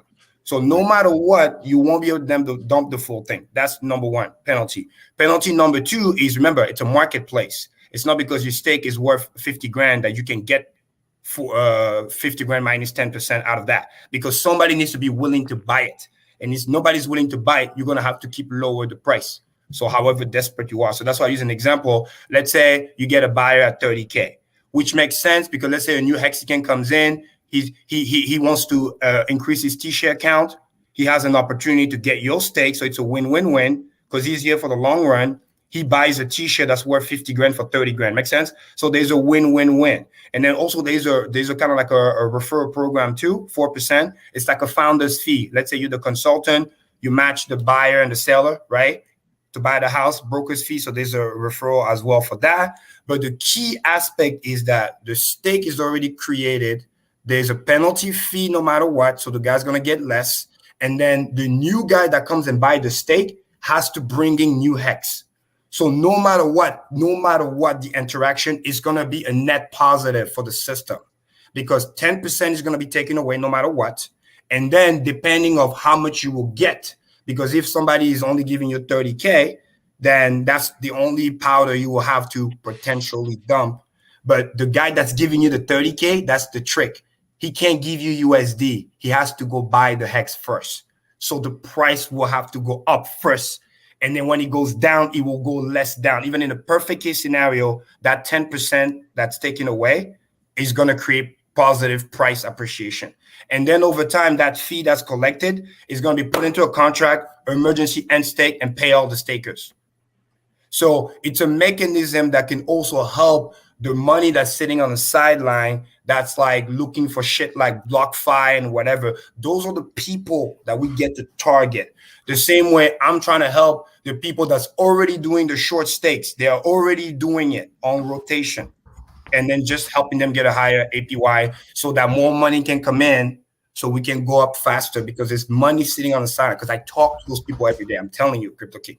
It's like I wouldn't even thinking about it if it wasn't. So that's important because I just didn't want to. I mean, it sounds like we're developing something that's going to compete with what Richard's developing. Yeah, no, it's not. But I understand you though. That's why it's complicated. Remember, I always say repetition. I know right? free market, not but easy. yeah. It's not easy. But trust me, we want the same thing. Listen, we're Quattro Cinco people too. We're not gonna mess this up. So, and the key takeaway for that you can take to the bank is there's no USD involved. No USD. That's fundamental number one. And then all those stakes, tradable, grayscale, whatever, it's all Quattro Cinco only. Nothing less than that. So it's kind of like not a new product. It's just a new flavor in the same shop. And it's all decentralized, all smart contract, no middleman, none of that stuff. That's it. And then we'll wait. The code will come out. It will be audited. We're going to have a layman's guide, all this other stuff. It's just to let you know that it's coming. And what's actually amazing and what Richard also say is that it's good to develop our own to the community. Then some other party comes in and trying to do that. Make sense? So it's kind of like a protection mechanism because in crypto, if something is thought about, somebody's going to do it. So, but can we disclose? Can we disclose what is your target audience for those mechanisms? It sounds like it's so two things. No, it's not. It's not. It looks like that, but it's not. Because guess what? Rule number one, again, we're going to use common sense and logic. The wealthy, it's not even wealthy. Somebody that got 6 figures or somebody that doesn't care, he doesn't need all that shit. He just do his Quattro Cinco. Like right now, I just Quattro Cinco, right? My average is 13 years. I need none of this fucking product. I make $500 a day. Period. Full stop. I onboard people every day. I pay for wallet. So it's like the wealthy doesn't need it. It does not. He just buys the t-shirt and then he just price everybody out by pumping the price. End of story. Full stop. This is actually for the little guy, but it's a little bit counterintuitive because it's crypto. You hear new stuff. It's okay. Your mechanism goes on. The defense, it's normal. Like I just told Wendy, it's okay to be skeptical. I want you to be. We're not gullible people. That's why I say it's repetition, but you got to remain open-minded. You got to understand who are those people. I mean, we work so hard to get some level of credibility in the community. Why the hell are we going to destroy our own bag? That makes no sense. Why the hell are we going to try to do something that's going to hurt? You know what I mean? But where you're coming from, I like it because you're not just taking at face value, right? Like me and Wells talk about all the time. It's facts over feelings, right? So I like to ask questions because the sooner we get that, the better it will be. So the product can be used as it's intended to. It's for the little guy that has an emergency. But the thing about emergency is sometimes, because I do that, I work too, it's a little bit paranoia, your emergency may never come. Imagine you're worried about an emergency, you never done the Quattro Cinco, the emergency never comes, and then you kick yourself because 2-3 years later, price went up 100x, and you're like, fuck, I wish I had more t-shirt, this and that. This is something that can actually help you. It's like the little kid that's learning how to do the bicycle, and then Kareem just come in and put some like the training wheels so that you have psychological, like, hey, I'm going to go Quattro Cinco. I got life problems, but I'm going to go Quattro Cinco. Worst case scenario, I can use this mechanism and get some money out of it, right? Because for some people, when the price goes up a lot and then they can potentially change their life, fix their problem, and they need some cash, well, this is something they can use. You see what I'm saying? That's what it is. Because the wealthy, he doesn't need it. Because why would he sell his t-shirt at a loss, potentially? Because that's what the tradable stake is going to be. Even if you find a perfect customer that's willing to buy your stake at 50K because he believes it's going to go to 100K, you still lose 10%, no matter what. So it's a net loss for you. And I need to say it like that so you understand why it's not good for the wealthy, so to speak, because it's a net loss. He's better off just because he has time. It's money he doesn't need. Does that make sense? So right. Okay, I guess I just need to learn more about it, and I'll watch it. Yeah. And we're gonna keep talking about it. You know how we do. We're gonna. It's just like how people didn't know about T-shares, and then why it's a Quattro Cinco versus a 10-year. It's the same thing. Sorry, RG, go ahead. You had a question. Well, no, I don't have a question. What I'm saying is basically what we're doing is we're going to pussify the system. Yeah, I gotta love it. Hey, RG, you don't have to worry about me. Look. But I mean, my hands are strong. I dare anybody right now. I probably have one of the highest average stake length. Period. And I'm young, so it's like I wanted to answer Crypto King's question because it sounds crazy, but it's counterintuitive. It's actually more to help the little guy. People don't understand when that big stake comes out. And the share rate gets ratcheted up. If the 3 Arrow Capital wants, he can just pump the price 10x. The liquidity is so low, he buys everybody out. And everybody that's sold, the next time you buy Hex, it's literally 10 cents. And then you thought you could buy 100,000 Hex like it's no big deal. Well, guess what? You barely get 10,000 Hex now. The same way people used to get 1 million Hex, like it was like this, right, Crypto King? And now even getting 100,000 Hex is a big deal. That's what people don't understand because that's what the system does. It doesn't wait for you. Share rate went up today. I want to be surprised by the end of the weekend, we're going to cross 17,000 Hex. Yeah. And I'm going to take a screenshot and then just a little shout out, because it never goes back. So it's a game of time. And those who can wait the longest will benefit the most. This is why this product could help because the little guy can have a stronger hands. Yes, RG calls it pussy, whatever, but I look at it more like there's a little bit of a handicap too because my hands are strong because I understand the system, but I have a little hedge because I don't need the money. So my hands are naturally stronger. Does that make sense, Crypto King? So this is something that can help. Again, I talk to those people every day. They're trying to do it, but they're just afraid. What if my $2,000 I need it 2 years from now, and now I gotta wait. So they're forced to only do shorter stakes. And the more they understand Hex, the more, I don't want to say upset, but they get a little sad because they really want the bonus share. You see what I'm saying? But they can't really do it because the trade-off is like emergency versus, because 15-year stake, you end stake year 3, correct me if I'm wrong, but you still nuked, right? You're done. You're done. Or at least 75%. But see, but that's the system, and it changes crypto. That is true. Crypto is they don't have even 3-year time horizons. That is true. Let me ask you a question, RG. Let's flip it like that, because my brain already mapped that out. If what you say, it is true, if we do that, RG, I'm telling you, by year 5, year 7, we're going to get salty people. I mean, don't call me prophet, but we're going to get salty people, early Hexicans, that are so priced out. They're going to be like, man, I could have been X, Y, and Z, but I can't because I couldn't stake longer because of my situation. They will get priced out because they're going to keep rotating. And what do you mean by priced out? Explain that to me. I'm not wrapping my head around it. Perfect. So let's say you had, let's just say a normal person that has at least 1 million hex. And we're going to go based on today's price. We're not talking about what the past is the past. Launch phase is done. Let's say today versus the future, 5 to 7 years from now. New guy comes in, average buy right now that I've seen is about anywhere between the high and the low. So I do an average. It's about $3,000 because as you guys know, I've seen as high as multiple 6 figures and as low as $100. So let's say about $3,000, and that person has 1 million hex. Do his thing, blah, blah, blah. And then he has obviously the majority of his stake on short stakes, a year or less, because he's worried about if there's an emergency, he needs to take the money out, right? So let's say he used to get 200 T-shares for those rotating stakes. And then every time he rotates, because share rate keeps going up, not only he's getting less, but he's gaining less without even counting the fact that he's going to sell some of the profit because, again, he needs to, leave off the interest. So the mechanism gets even more accelerated. So he gets less T-shares because share rate went up, and he also gets less T-share because he's still selling the profit and only restaking the principal. Like basic example right now, when we cross 17,000 hex per T-share, and then that Genesis share comes out, and let's say you sell the interest and you restake the principal, you're going to get literally like 50 to 70% less T-shares because share rate went up. Just that alone is already a hit. So, I mean, that's what I mean by getting priced out.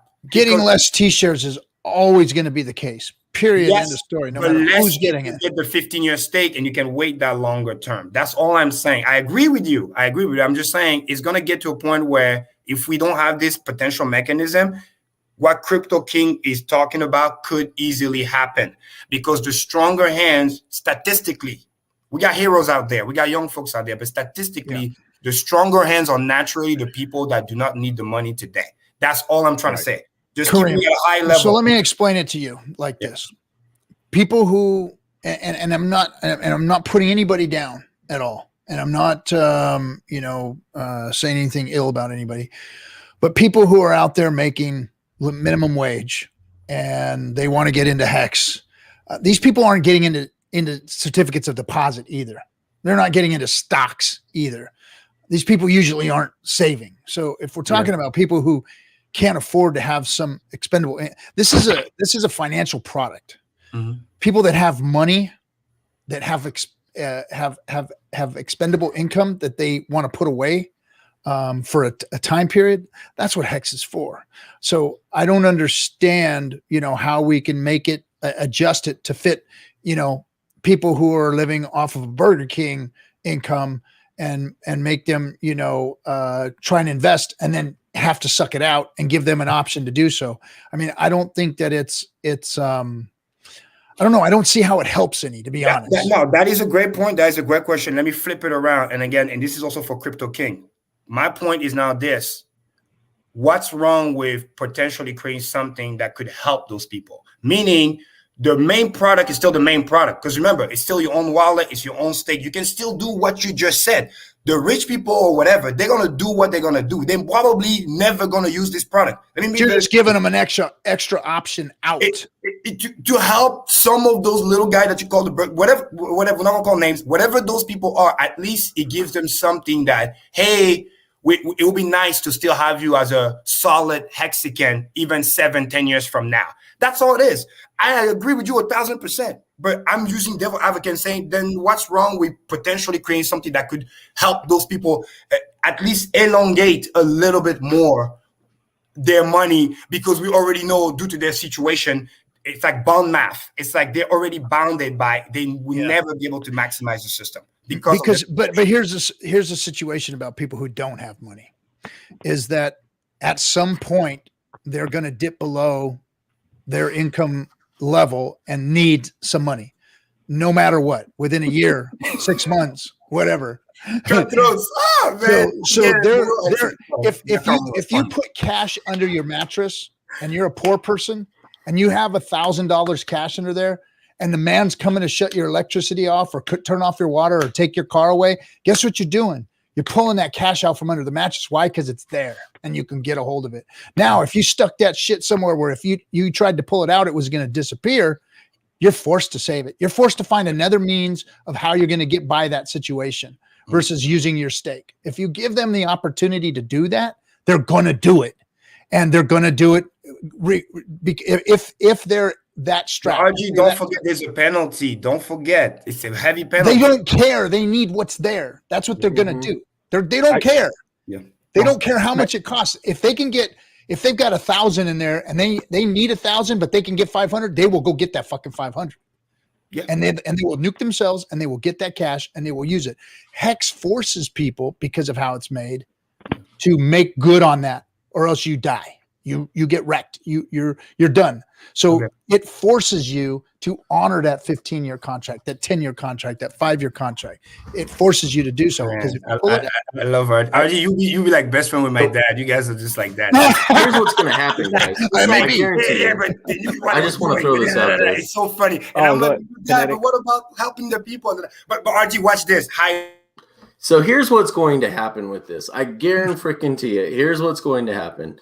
Is that someone is going to sell their stake to somebody thinking they're getting a fair price, and the person who buys it, probably someone with money or is a whale, is going to make exponential gains off of that compared to what they bought it for. So yeah, I was just thinking, I'm going to go around looking for a bunch of people that I can buy. Hey, you guys got some Quattro Cinco steaks I can buy at 50% off? I'll buy that too. I'll buy them all day long. RG3's lending mark. Come on down, bring your steaks. RG3's lending mark. That's not the game theory. That's not the game theory. What if there's a new guy comes in, right? Me back in the day, I wish I had that shit. So I can be like, man, I want some Genesis t-shirt. How much? Shit, I'll pay you more than market value.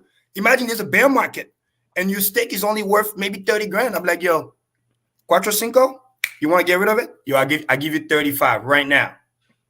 Right now. I'll even pay premium. Watch. Because that can happen too. Because if you watch the stream, the guy said, that's all I was thinking while you were talking about this. I'm like, I'm going to go out there. I'm going to be a predator, man. I'm going to be a Quattro Cinco predator. I'll be all over your ass out there.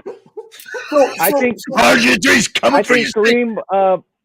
Kareem, I think what turned me off to what I was hearing, I like what I'm hearing about what you're doing, but I think I heard someone else mention something about a 60-year thing. Now that's Maddie. I was like, yeah. But that's what I'm saying. It's important that we just remain cool. We're waiting for the audit and asking questions like you're doing right now. I want to give you so much credit because, again, that's all I ask people. Like, don't judge, don't assume, ask questions. People even reach out to me on Telegram and oh, bro, I don't understand. Can you explain that to me? And then I spend 2 hours with them. But they're like, oh, wow, this is great. I understand it now. Because that's all we're trying to do.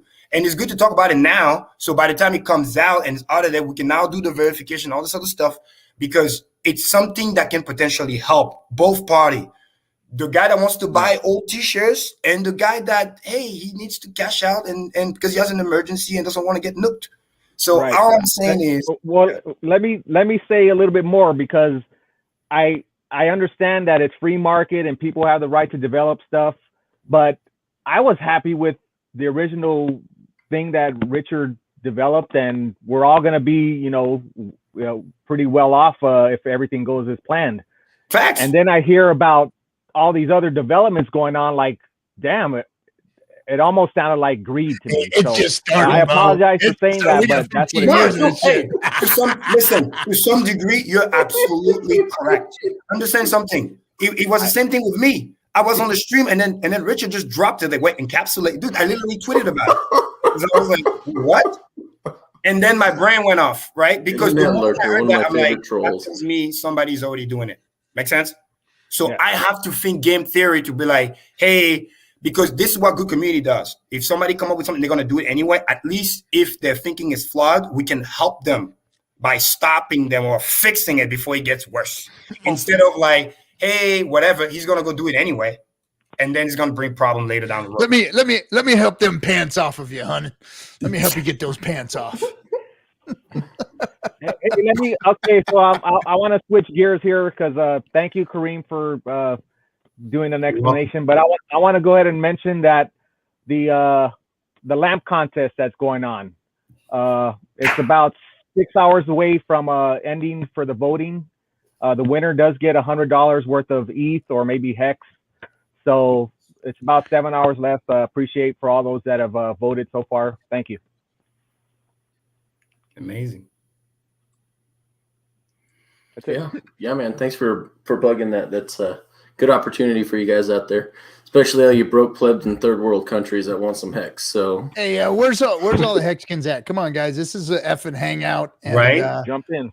I really don't want to spend a lot of time on Hex Bay and the encapsulated stakes. I think that's another discussion at another time. I don't think it's even ready to start talking about. Yeah, it. once the audit's done, maybe we can start talking. Yes, it's like we don't even know what it's gonna. We'll wait. It could be a good thing later. Who knows? Yeah. But at least I wanted to answer Crypto King's question, because the last thing we want to do is to create FUD before even the product came out. You know what I mean? Again, the same way we tell people, hey, you got a question, come with your question. We got to give this fair, especially when it's a community member. You know what I mean? Yep. Because they've been here since years before X launched. And just like leverage trading, we don't like leverage trading. Richard don't like leverage trading, but bring it. We'd love to have it. We don't know, just anything that somebody else can use maybe, and hey, have at it. Have at it. I mean, thank you, Kareem, for explaining it. Yeah, thanks. Well, we got, like I said, we got time here before it's time for us to even look at this thing more seriously. Yep. RG, can we talk about the market? Because I think what you're saying is spot on, because there's a lot of supermarket macro. We could be literally groceries. You want to talk about groceries? That's what you want to talk about? You want to talk about your grocery getter? I mean, you want to talk about your minivan? Getting in earlier, I think that's a good segue. Like the mini, I don't want to call it bear market, but we do for. I mean, anyway, I think that would be a good pivot if you guys want to talk about that. But if not. Well, I mean, it's I mean, there probably is another pump, but RG is laying in bed at guy going, the party's over. Here it comes. But there's probably another pump. Don't listen to the old fudster here. But I got a feeling that we're looking at the end of this thing. To be honest, I mean, hey, what do I know? Listen, this is what I told people. Hey, it could be whatever, but I just pointed pictures. So my 3 points that I made, and that's why I did that little tweet storm last night in the morning. Is I saw it and it blew my mind. The bond yield rising is a big deal, because that's what creating all the traditional market set off, and it is affecting crypto, Bitcoin. The premium not only is gone for Grayscale, but RG, it's negative. It's negative almost 10% right now. Yeah. And the craziest part is the price is going down. And typically when the price is going down, premiums goes back up because people want to buy that dip, so to speak. But it's not really going back up. And all the big influencers, even Robert Kiyosaki, they're like, yeah, no, I bought that shit at 10K. I'm not buying it at 50. Like literally, I heard him say that. Like, so I just want people to understand. And I say that to say this. Hex pumped the best in the bear market. So it was actually all this thing just to say, hey, we might start pumping soon. So if you got your details out there, the bushes. Let's talk about the bushes. Inquiring minds want to know about this place behind the apartment. No. In the bushes. RG with family, waking up in the bushes. Right? I heard something about that. Oh. And your prescription for Niagara. We need to Niagara. That's what RG takes is Niagara. The falls. No, anyway, but the market is looking odd right now. I mean, it's like you said, all the indicators are there. Yes. And this whole thing, this whole NFT thing is about to take a shit. Where's DC at? Why is he? He's busy with his course right now. He's got his course going on. So he's fully engaged in course mode. Okay, we actually get to finally sit down with him tomorrow. And we finally get to talk to the guy tomorrow. sit down with we're him, blessed to be see able how to. things are going. Yeah, he's killing it, man. He's doing really well, and he's there's not enough hours in the day for him. Well, shout out to DCC, which is a good thing. It's a Cadillac problem. Yeah, man. he's being that's busy. right. Productive. RG, the funniest part is the scariest indicator for me out of all of that, besides traditional market, bond, repo, whatever, is I remember last time we had a bear when it started was also due to a lot of hacks and coins being dumped. This is such an underrated indicator because we're getting more and more hack. Again, just today, like Richard posted the play. Yep. When those guys run away and they just dump stuff on Uniswap or whatever, it's like millions of dollars like that. And that can trigger event and then panics and then bots, So I just want to remind people, like, that's another indicator, like too many hacks, because again, it's like move too fast, no audited code, blah, blah, blah. But that can bring potentially market down, because last time around, that was one of the catalysts. So just want to put that out there. Which to Hexicans is exciting, because I think that Hex is going to be better in a bear market than any other crypto out there. Because while everybody's losing and not making gains, Hex is going to be making gains. People are going to be DCAing in, people are going to be still coming in. Cryptos are going to be moving in. And it's going to happen. You're going to see it, and Hex is going to not only have price appreciation, but everybody, all the stakers are going to be having interest appreciation. So I mean, we're going to be sitting here just fine in a bear market. I mean, what have we done in this bull run? Really, I mean, ever since the bull run really took off, Hex has been kind of like, yeah, we're cool, man. We ain't going nowhere. We're just going to sit here and watch all of you fools fucking go crazy and shit, and we have been. We just been freaking level-headed, cool. And we're cashing out like 5 billion Hex over the last couple months here.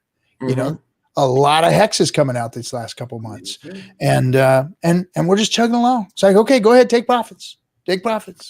You people go ahead, liquidate yourselves. Get on out. Yep. Glad to have had you. Glad you were here for a year. Have on your way. Take your gains and go, like BitBoy did on live on stream. Yeah, we got our 60 grand, got out. It was awful nice. So hey, say la vie. And then that was kind of shameless. Like he said it like that, and then not even like a thank you. Like I was like, are you like it's one thing when you're like, oh, I don't want to. Wait. But Kareem, who's the one who's getting wrecked in that one? Who's the one that's getting wrecked? I mean, that's great. Bitch, I hope you enjoy that 60K. I hope you enjoyed it. That's all I can say. It blows my mind seeing people like that. The level of, it's beyond disrespect. It's just, again, it's the opposite of gratitude, because it's one thing when you're it's one thing you can guarantee with people, that the one thing in psychology that is 100% every time is that everyone's going to look out for themselves. And he's just looking out for himself. That's all it comes down to. He's got short-sightedness when it comes to what this is going to do. People not being thankful, because I deal with people like that, and I say, "Hey, I had to go. I got bills, this and that, but hey, thank you so much for the opportunity. I'm glad that." But like, you don't bite the hand that feeds you. You see, to me, what I didn't say, well, it's not the fact that he sold, it's the fact that he's basically acting like, oh yeah, they kind of give it to me. I didn't ask for it, but then I got it. And then it's like, I just dumped it. And then it's like, but, oh, I don't even know if it's a good project. Like that to me is where it's like my blood is boiling. You can't be mad at people for being lazy. No, I'm not mad. I'm just like, it's just the lack of gratitude. That's all I'm saying.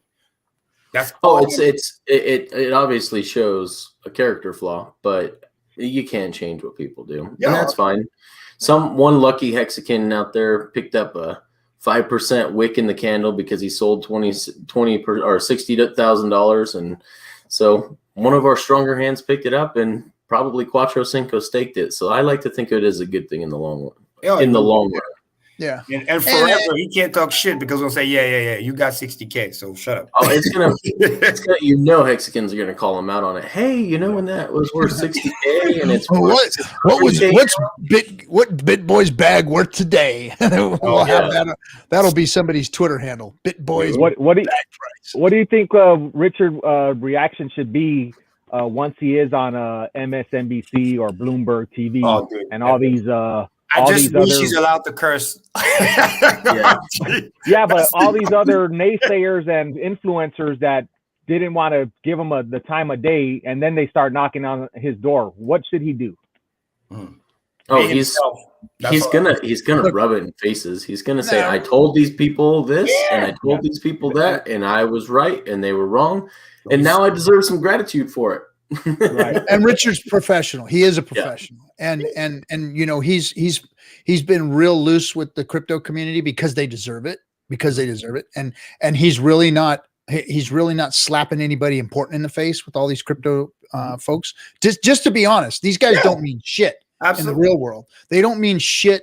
Not one of these influencers that he's slapped around or made look like a dick means shit in the real world.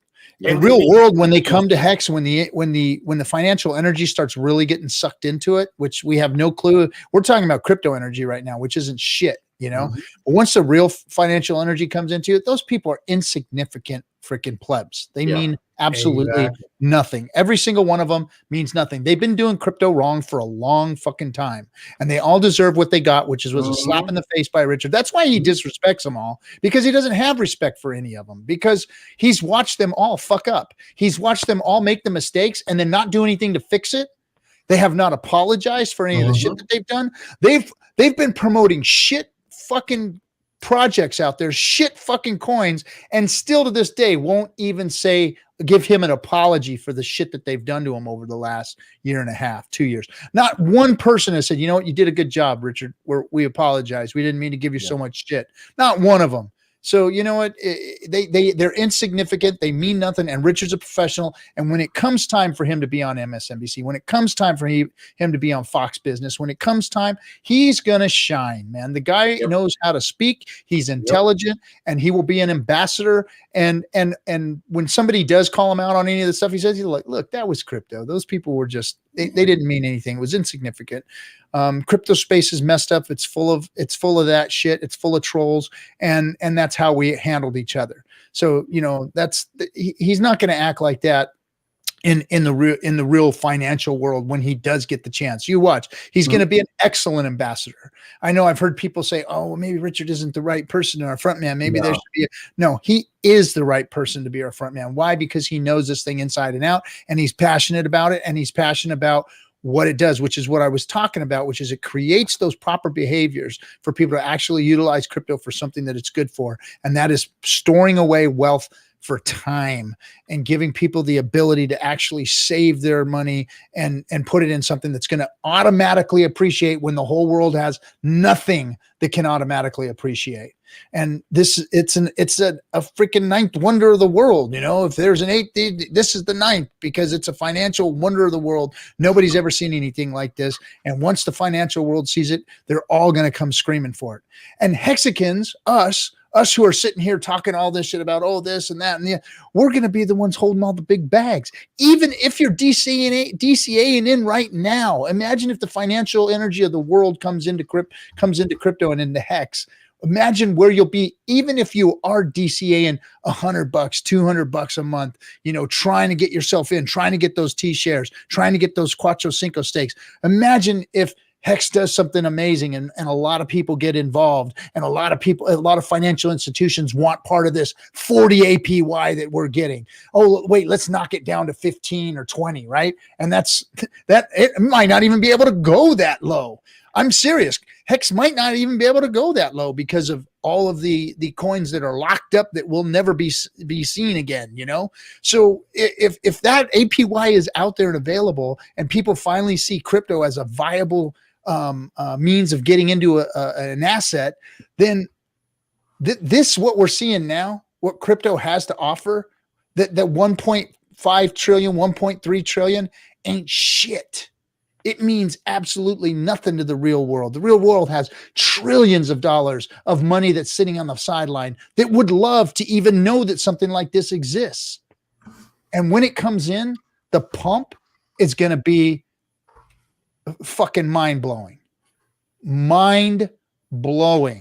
All of the Hexicans. Look, this is a small piece of human beings on the planet that actually, we were looking at the wallets, and I mean, there's what, a couple thousand wallets that are sitting there, squids to whales, right? A couple thousand, that's nothing. And those wallets are going to be So valuable. I mean, everybody who's in today, everybody who's getting T-shares a day can just imagine what the possibilities are when real finance comes to this. And Richard's going to be the excellent, ambassador of that. And it's all going to change because his audience is going to be different. The people that he's talking to are going to be different. Richard is literally the personification of what I call about being a kind person. You know, He is. You get what he gives. Because when the people are coming and they're cool and they're asking questions, guess what? They get educated, nice. When they're being don't ask a stupid question. Yeah, it's when they're being disingenuous and when they're attacked. Well, guess what? Man got to defend himself, and that's what I said. This is how we are as a community. I do the same thing. You cool? You got questions? We got you. You're acting funny? No, because we don't need to pull up with your shit because it's like you were not here when we, did what we do. So this to me is what's very important. And you touch about respect, which is important. People need to remember respect is a two-way street. You give respect, you get respect. That's how it goes. You can't just come and disrespect and then you're just gonna be people just gonna look at you and do nothing. No, like it doesn't work back then. Yep. I am. What happened to all the Hexicans tonight? This is your FN Hangout, guys. Where are you all at? Yeah, they're buying T-shares, RG, and counting their money. Just kidding. So let's see. I put it in Twitter. I put it all. Oh my gosh, boy! Some people just will not lay off of some shit. Let's see. Nope. My daughter, I got some. My daughter, I mean, I told her to stake long, but she told me, Daddy, my 1 month stake just ended. I'm like, oh my God. Yeah. Well, she'll learn. You'll teach her. She'll learn. Yeah. Amen. And then it's good that again we're expanding, we're getting more people, so that's another good thing. And then onboarding is doing well, and I'm just very excited to see what comes next month. And I think the one cool news we haven't talked about, which was great, is at least we have a deadline date of when the EIP will go launch for Ethereum. So I think that's a good thing. People usually like to front run that. So if it comes in July, maybe again April, May, right? The pump. So that was good to see. That Vitalik is again taking direction. It's like, yeah, miners, you're cool, but nope, we're doing this. and again, I want to remind everybody, when I was learning about it and the math during the craze of DeFi, even right now, it will burn something around like $18 million to $24 million a day. I mean, that's pretty cool. Imagine that. That's going to make Ethereum deflationary real fast. So that was pretty cool to see that. When Richard I'm sorry. I was looking at the Twitter while you were talking there. Elio Trades got stuck in another one. Good job, Vince. Wow. That hack, that big ice, what is it called? Paid, yeah. Yeah, paid. Elio Trades right in the middle of it. Oh wow. This is so hilarious. I told you, RG, karma. It's crazy. They were Did you all see Did you all see Richard's tweet about EIP 1559? Something about it's been accepted and for Ethereum. Yeah, it does. And, July. The only thing I know about that EIP 155 is that what it is? 1559. Yep. It's kind of like a contract, really, is what it is, or like it's like a roadmap contract type deal. It's a fee burning mechanism to basically take some of the portion of the fees that the miner usually get and then just burn that. So it goes back into the system. So the system, aka the owners of Ethereum, are getting that positive network effect. And that should also help lower some of the fee in terms of the transaction. So, and it's another step towards proof of stake. So that's going to be good. And he has a good token economics behind it because that can create another pump. And it's going to make the miners hold the Ethereum because by the deflationary action, it makes Ethereum more valuable. So they're going to dump the price less because remember, like in Bitcoin, miners are the one, murdering the price. So again, a good tokenomics that's going to help price support and easily price to go back up. So, and here's another thing for our Hexican family out there listening. Richard Hart, whenever he tweets, retweet and like his tweets, because I just saw one that he tweeted and it's only got like 2 retweets. So I mean, let's Let's give him some support on his Twitter and which one was that? retweet it. That's crazy. Yeah. So just look at Richard Hart's feed, and I mean, yeah, no, I retweet almost everything that he does. I mean, I think some people they only do the likes, they don't do the retweet. But that's the likes, especially if you have, I mean, any following doesn't matter to make sure. Like he has a Michael Saylor. He has one that he's directed toward Michael Saylor, and that one's only got. Yeah, that was a good. I retweeted that one, I think. Yeah. So that one deserves 1,000 retweets. So that video, he's like, please buy my bags. Yeah.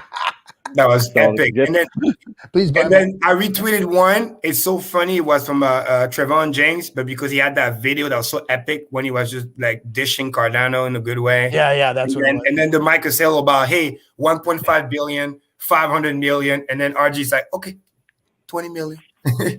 Please buy my bike. It's funny. And Maddie put up a clip too. He cut to 15 minutes. Like he explained the whole thing from the interview. It's so good. So yeah, it was good. It's amazing. Richard is so fun, man. Good job, Trayvon. Yeah. Everybody's busting on Trayvon too. And look. No, he's converted, man. Trayvon. You saw his poll, right? You saw his poll about should Charles be on? Is that what you were talking about? Let's see. Look, everybody, you like him or not, it doesn't matter. Eyeballs are coming, and good or bad press is whatever. Look, man,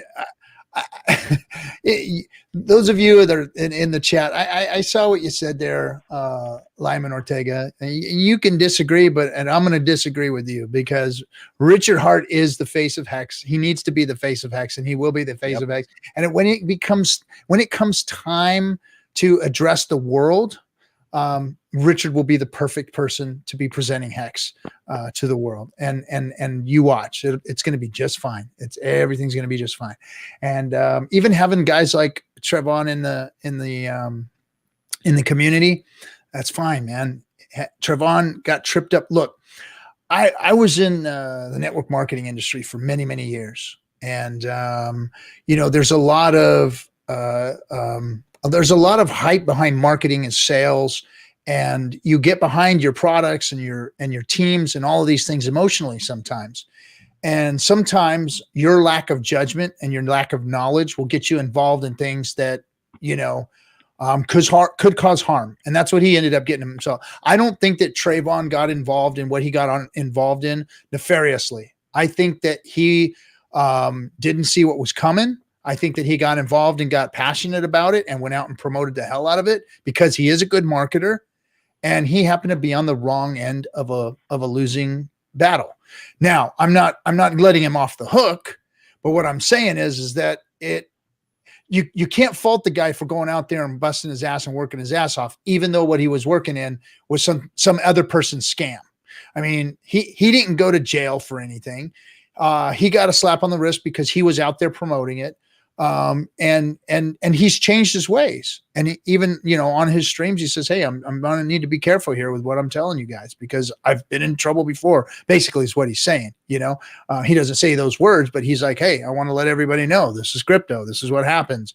And I'm just here promoting it. I'm just saying, what I see. And, he got in the wrong place at the wrong time, but being a good marketer. And that's what he did. He marketed well. And he got burned. And a lot of people that followed him got burned. And I've seen it happen to a lot of good people. And, you can only do that a certain amount of times before it catches up with you. But I think that he's changed his ways. He's turned himself around, and he's trying to do something good out there. That's what I think. It's crypto. I mean, a lot of us lost money. And it's crypto. This is what I get so fired up. Like when I see the bullshit Dan Larimer is doing and coming with. It's like this side of the bad alley isn't really any worse than that side of the bad alley. What's worse, the prostitute over here, the drug addict over there, or the drunk on the corner? That's crypto. That's crypto. It's all a bad neighborhood. None of you guys can really stand behind your shit. When you got an 80 or 90% drop in the best crypto on the planet, then you need to just take a step back and say, wait a minute, what am I?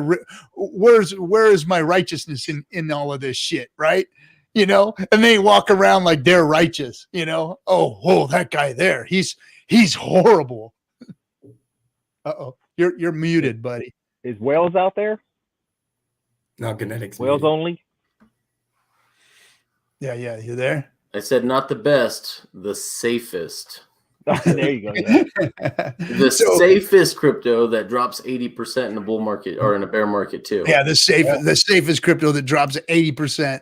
I mean, it's like Very well said, Kinetics. it's like really how bad did Trayvon really wreck anybody, right? Because I mean, the best crypto, the safest cryptos wreck you. No, too. it's so important what Kinetic just said, because what people don't understand is, yeah, it can drop 80%, but then if it goes back up to all-time high, you're good. But when hack happen and you lose all your freaking thing, it's like margin trade liquidation. You got no more coins. There's no other choice. The end. That's worse. So when people go, oh yeah, lower fee, run, just chill out. Let's verify this thing first, because we send people there and then they get wrecked. Nobody's gonna be happy to get that phone call, but like, oh, you told me to go X, Y, and Z. So I'm like, nope. So you gotta be very careful. That's important. Yeah. Oh, That's funny. all right. Well, are we really going to close an FN Hangout after 2 hours? I guess so. Right. People are not counting their money. Don't forget to vote. What? For who? Don't forget to vote on.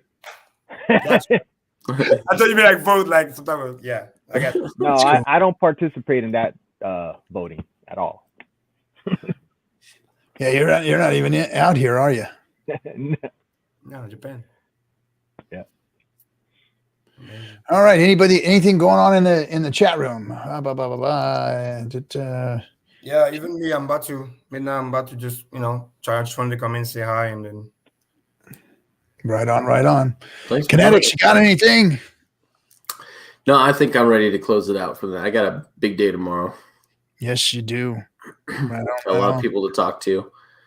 Yes, we've got a lot of stuff to take care of tomorrow, man. We got a lot. We got some exciting. I know Kinetics is working hard. We get these exciting guests coming. They're coming. Yep. Yeah, we got some good guests coming. And hey, nice shout out again awesome. to Crypto Wendy. Thanks for coming on. It was really nice to have her. And What'd you your handle again? I forgot. On Twitter, she is Crypto Wendy O. Crypto Wendy O. Just okay, yeah. We'll send a message and then we'll see. And then she is Crypto Wendio on YouTube as well, and she does a show she titles the O Show. Okay, interesting. Hey, thanks, Toby Wan. Appreciate you, brother. Thanks for the support, man. Appreciate that. All right, guys. Thank you. We will see you on Monday. Oh, hey, thanks, Toby Wan. We will see you on Monday for your Discourse. Oh, don't forget Nerd Girls tomorrow, everybody. Nerd Girls tomorrow. Yep. Kinetics, just Sammy quickly. And Miss Exquisite and Sammy. Hi, I see you out there. That's awesome. Kinetics, there's two on Twitter. There's Crypto Wendy O and then there's Double O. So I feel like one of them is a scam. So which one is it? Crypto Wendy O. Yeah, just with the O by One itself, O or Double O, because there's two of them. Just the O. The O, about one O. Yeah. Yep. It's the one that looks like the lady that we just talked to earlier. Yeah, no, Identical. This one's his Wendy O, and then funny. Wendy O. So All right. That's good to know, guys. So it's 1-0. all right, sounds good. Everybody have a great weekend. We'll catch Right. you on the next one. Nerd Girls next tomorrow. All right. Peace. Bye. Peace.